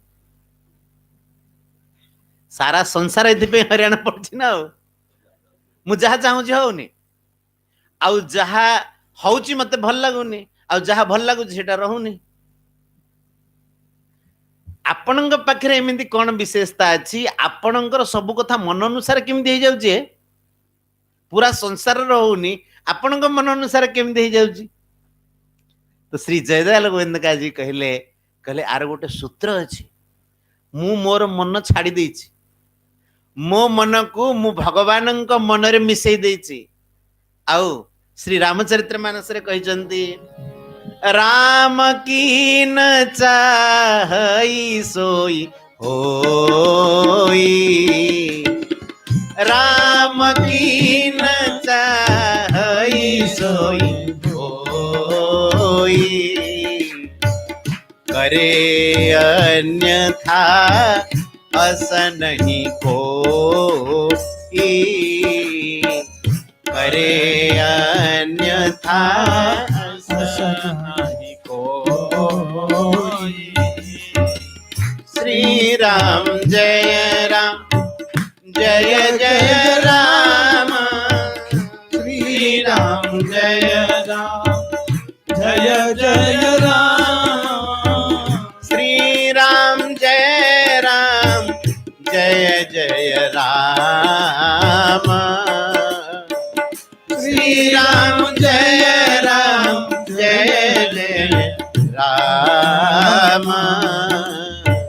श्री राम जय जय राम राम की न चाहई सोई होई करे अन्यथा स नहीं कोई भगवान जहा चाहती ताहा ही हुए तांको कथा को कही अन्यथा करि परिबानी मु मो मन भगवानଙ୍କ मन संगे मिसई देछि तो मु जहा चाहूँ सेटा होछि कि नहीं भगवानଙ୍କ मन ही मोर मन मोर स्वतंत्र मन नहीं सेति में भगवान जहा करबा को चाहती सेटा ही हुए तेणु मु जहा चाहूँ से हला तो ता मन बीत राग भय क्रोधा मनमया भगवानଙ୍କ मन ही जार मन हो जाइछि आउ माम उपाश्रिता आउ जो माने मो ठारे सब किसी समर्पण करके मोर उपासना करंती बहवो ज्ञान तपसा पूता मदभावम आगता जणे दुई जण नुह बहवह अनेक भक्त एमिति ज्ञान तपरे पवित्र होइचंदी अच्छा ज्ञान तप कौन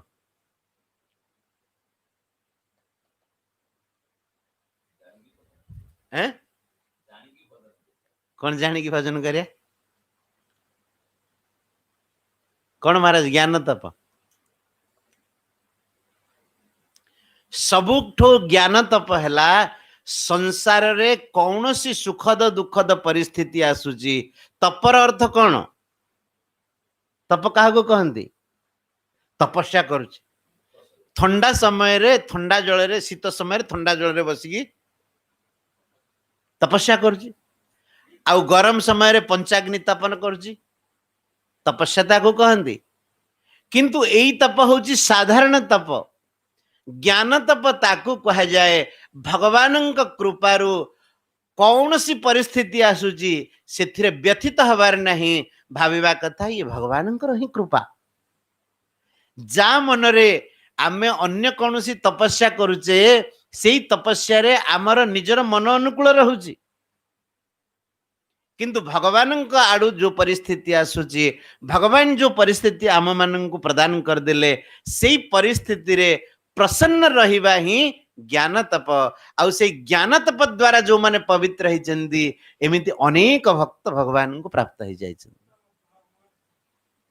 देखंतु केड़े सुंदर गोटे गोटे श्लोकर शब्दर अर्थ देखंतु बह बह माने अनेक भक्त ज्ञान तपसा पूता ज्ञान तपस्या रे पूत होती ज्ञान तपस्या अर्थ भगवान कृपारू कौन सी परिस्थिति आसुची ताको विरोध करबेनी एमिति काहे भगवान कले प्राय लोकंक मनरे एमिति भावना प्राय आसुची मनर जदि अनुकूल भगवान सब कृपा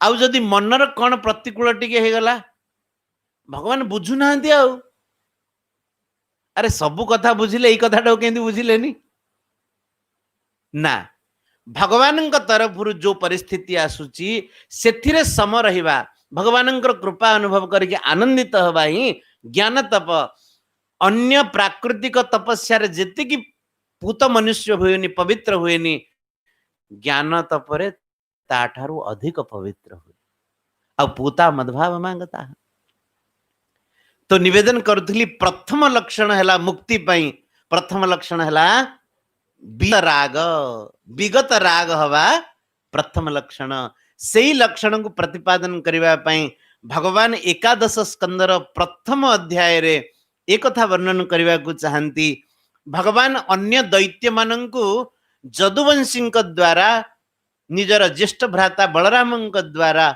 समस्त को विनाश कले अच्छा भगवान विनाशर भी प्रणाली बड़ विचित्र बाहाघर होची ता भितरे मारपिटी करके मारदेले नहीं बाहाघर बेले खेल है ना पशा खेल है क्या सांगे महाराज रुक्मी पशा खेल होता आम ओडिशार भी जड़े ताधे राजा थिले उत्कल नरेश दांत देखे देखे हसुले बलराम मुथ मारिक दांत गुड़ा भांगी पशा काटी मारिक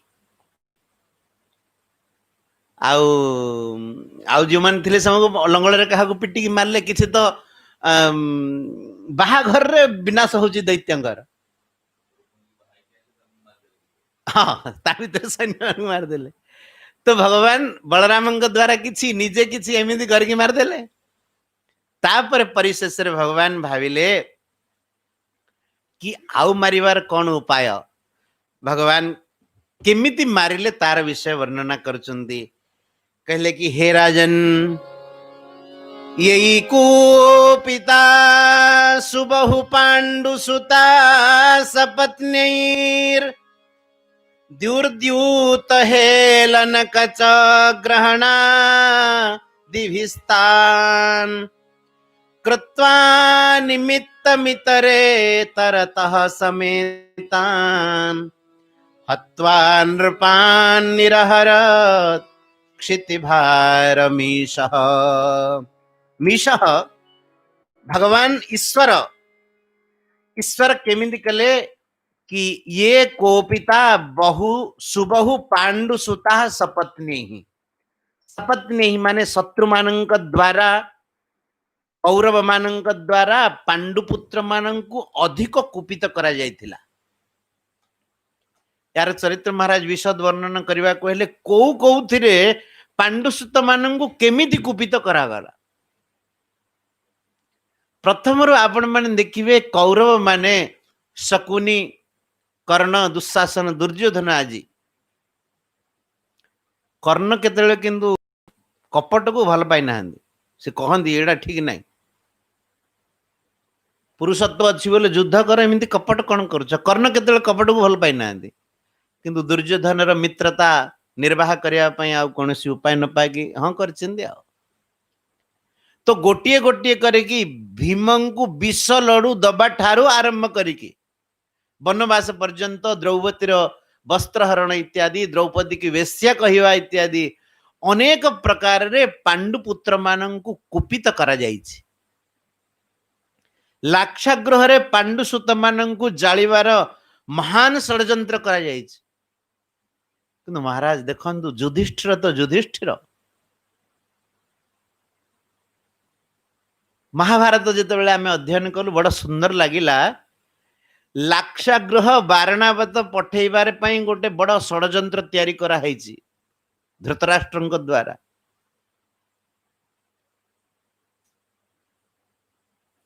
से समय युधिष्ठिर को युवराज पदरे अभिषिक्त करा सारी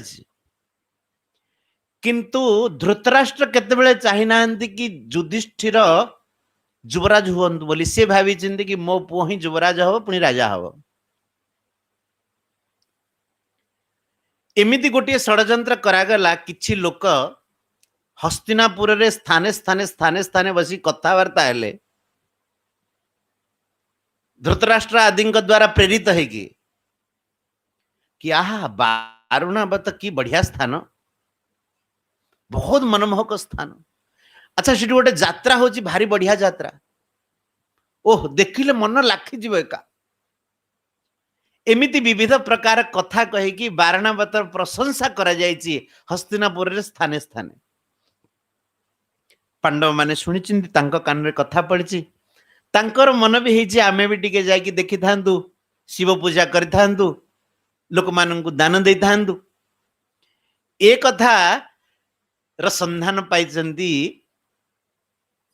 धृतराष्ट्र युधिष्ठिर को डाकी की कहले कहले कि वत्स युधिष्ठिर एबे तो एठी कौन से असुविधा नहीं पितामह भीष्म राज्य रक्षा करने पई अछंती द्रोणाचार्य अछंती अन्य समस्ते अछंती तेणु मु सुनिबा को पाइली कि तम मनरे बारणावतरे शिव पूजा करने को दान दक्षिणा आदि दबा को आ सेठी किछि दिन जाई कि रहिबा को इच्छा अछि तो कौन से असुविधा नहीं तमे आराम रे बारणावतरे जाई कि रहि पार तम पई सेठी गोटे सुंदर गृह तैयारी हो जाय आ से गृहटी की किए करंती जानि जो शकुनी इत्यादिंकर षड्यंत्र रे से गृहटी जतुरे तैयारी हेछि जौर घर तैयारी हेछि सेठी निया लागिला माने ध्वंस तो युधिष्ठिर आदि बड़ खुशी हेले कहले ठीक कथा एठी तो हस्तिनापुर रे किछ असुविधा नहीं आमे जाय कि बारणावत रे किछ दिन आनंद नबा भाई प्रजा मानंग सहित मिसिबा बाकी आनंद रे सेठी शिव पूजा करिबा यात्रा हबो खूब आनंद हबो एई कथा को जेते बेले युधिष्ठिर कहि दैचंदी सहमति व्यक्त कर दैचंदी श्री विदुर महाराज सेठी युधिष्ठिर को शिक्षा दैचंदी से सभा रे विदुर महाराज म्लेच्छ भाषा रे शिक्षा दैचंदी महाराज म्लेच्छ भाषा को केवल विदुर जानती आ युधिष्ठिर जानती तार टिके गूढ़ भाषा एमिति कहले कि देख युधिष्ठिर राजकुमार बहुत शिक्षित हवा दरकार जो घरे रहिबो जेंति मूसा तार आगरु बिल तैयारी करथाए जो गोटे पट पसे गोटे पट बाहर जाए सेमिति मनुष्य को आगरु तार बिल देखिबा दरकार कि घरे किछि अछि ना नहीं बाहरी बार रास्ता एमिति अनेक प्रकार शिक्षा दैचंती माता कुंती कहले कहले वत्स युधिष्ठिर एई विदुर कौन सब कहला मु किछि बुझी पारलिनी देखंतु युधिष्ठिर एते पितृभक्त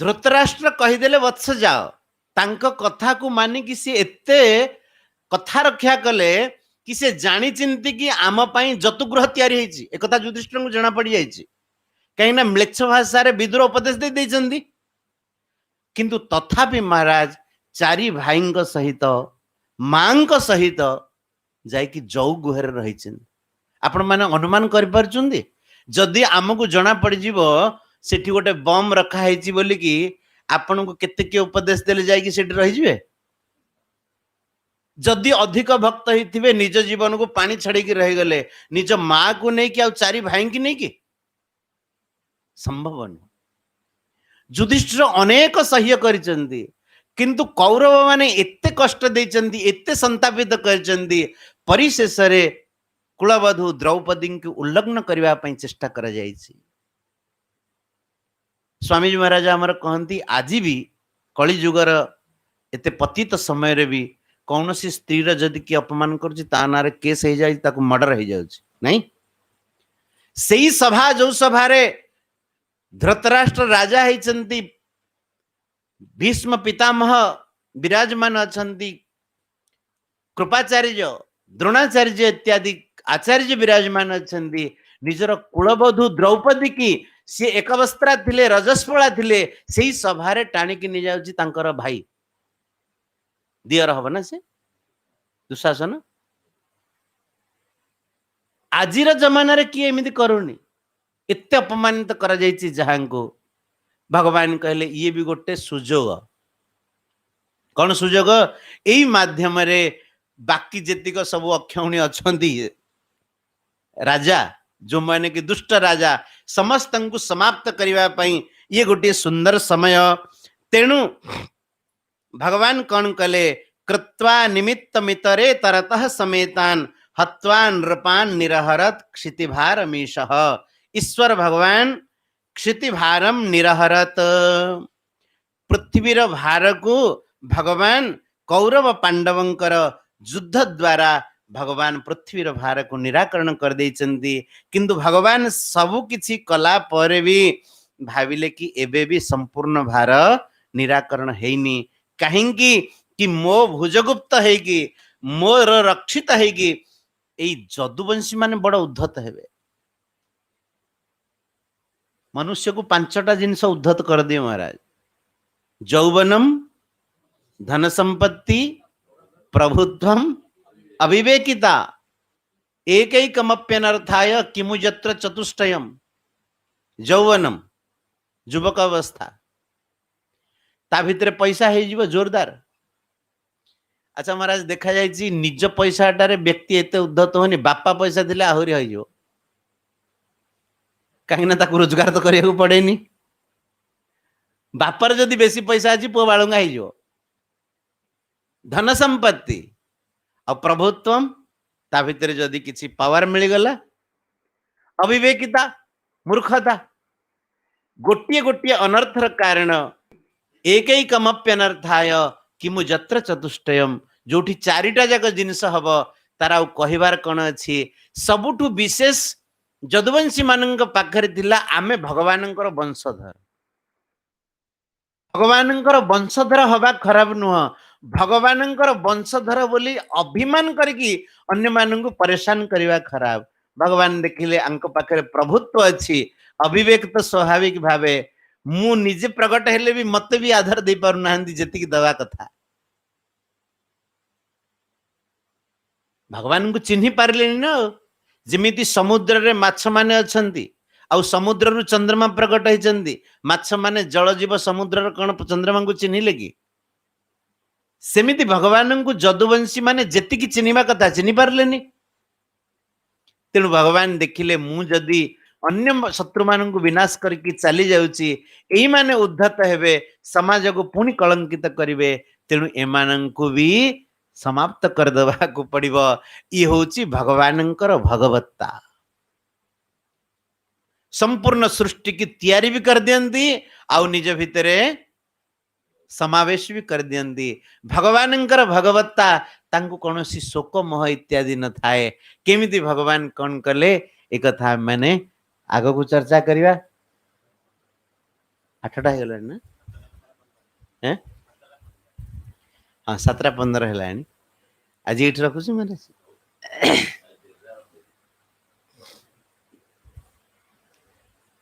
धीरे धीरे तो करिवा मासे व्यापी तो हबो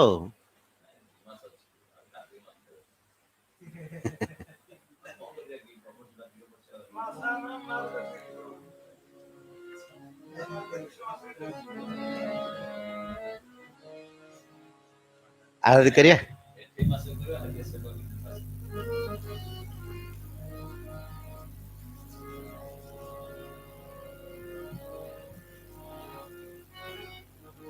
श्री राधे जय राधे राधे, श्री राधे जय श्री राधे, श्री राधे जय राधे राधे, श्री राधे जय श्री राधे जय राधे राधे, श्री राधे जय श्री राधे, श्री राधे जय राधे राधे, श्री राधे जय श्री राधे, श्री राधे जय राधे राधे, श्री राधे जय राधे, श्री राधे जय राधे राधे, श्री राधे जय श्री राधे, श्री राधे जय राधे राधे, श्री राधे जय श्री राधे, श्री राधा जय श्यामा श्यामा, जय श्यामा जय श्री श्यामा, जय श्यामा जय श्यामा श्यामा, जय श्यामा जय श्री श्यामा। आरती करिए। ଆମ ଓଡ଼ିଆରେ ଆଳତୀଟା ଦେଲ କାଗଜ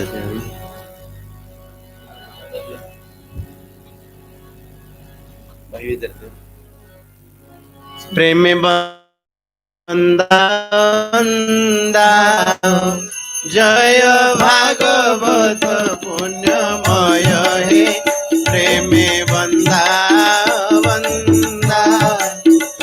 जय भागवत पुण्यमय हे, प्रेम बंदा निगम कल पाद पुंगलित, फल सुख मुख संयुत, फल सुख मुख संयुत, दृढ़ भक्ति ज्ञान वैराग्य दाता, भक्ति ज्ञान वैराग्य दाता, दृढ़ भक्ति ज्ञान वैराग्य दाता, वैराग्य दाता, भव भय हारी अमृत, प्रेम बंदा बंदा, जय भागवत पुण्यमय हे, प्रेम लीला भक्ति रस पावन पीयूष, मंदाकिनी जही निश्रुत,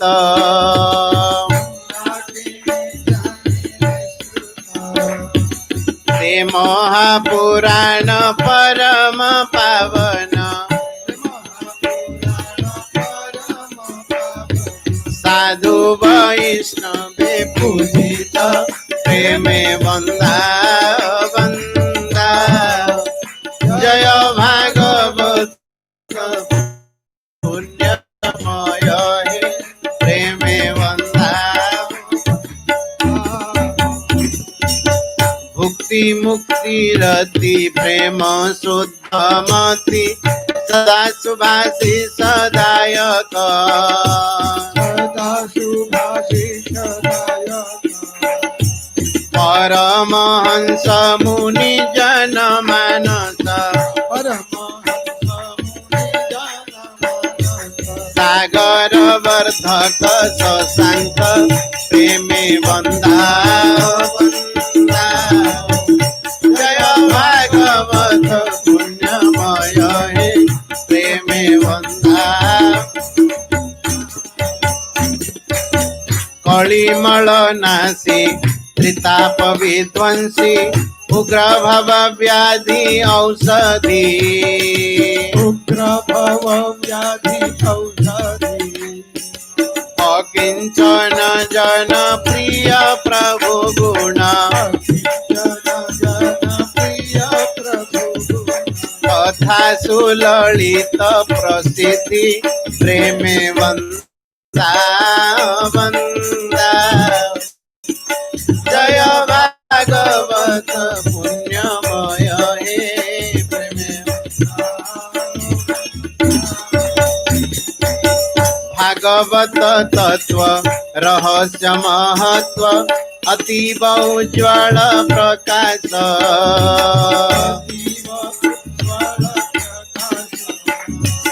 रसिक हृदय पुण्यानंदमय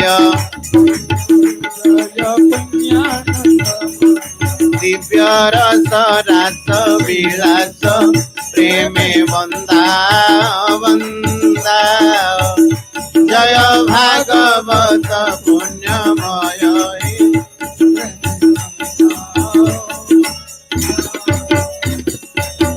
विषय विलास विमोह विनाशी धर्म ज्योति दिव्य विज्ञान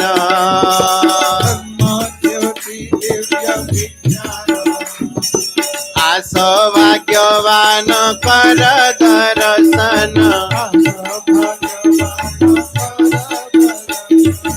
आस भाग्यवान कर दर्शन सिरपाती कर नमन प्रेमे वंदा वंदा कवार हरिवो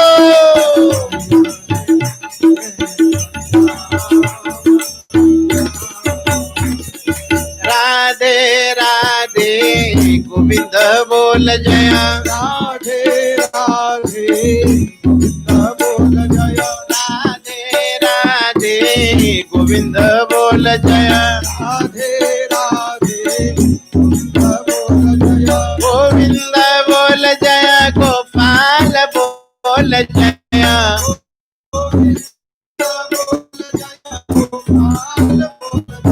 गोविंद बोल जया गोपाल बोल जया जया राधे राधे राधे बोल जया जय हो गोविंद बोल जया गोपाल बोल जया गोविंद बोल जया गोपाल बोल जया जय हो जय हो जय हो गोविंद बोल जया गोपाल बोल जया राधे राधे राधे गोविंद बोल जया राधे राधे राधे गोविंद बोल जया राधे राधे राधे गोविंद बोल जया गोविंद बोल जया गोपाल बोल जया गोविंद बोल जया गोपाल बोल जया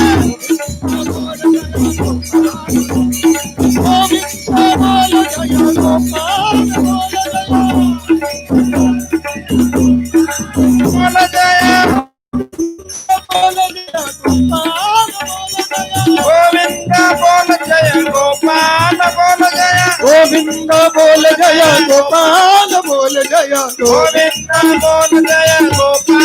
बोल गोविंद बोल जय गोपाल बोल जय गोविंद बोल जया गोपाल बोल जया राधे राधे गोविंद बोल जया राधे राधे राधे गोविंद राधे राधे राधे गोविंद बोल जय राधे राधे राधे गोविंद बोल जया राधे राधे राधे राधे राधे राधे राधे राधे राधे राधे राधे राधे राधे राधे राधे राधे राधे वृंदावन में राधे राधे वृंदावन में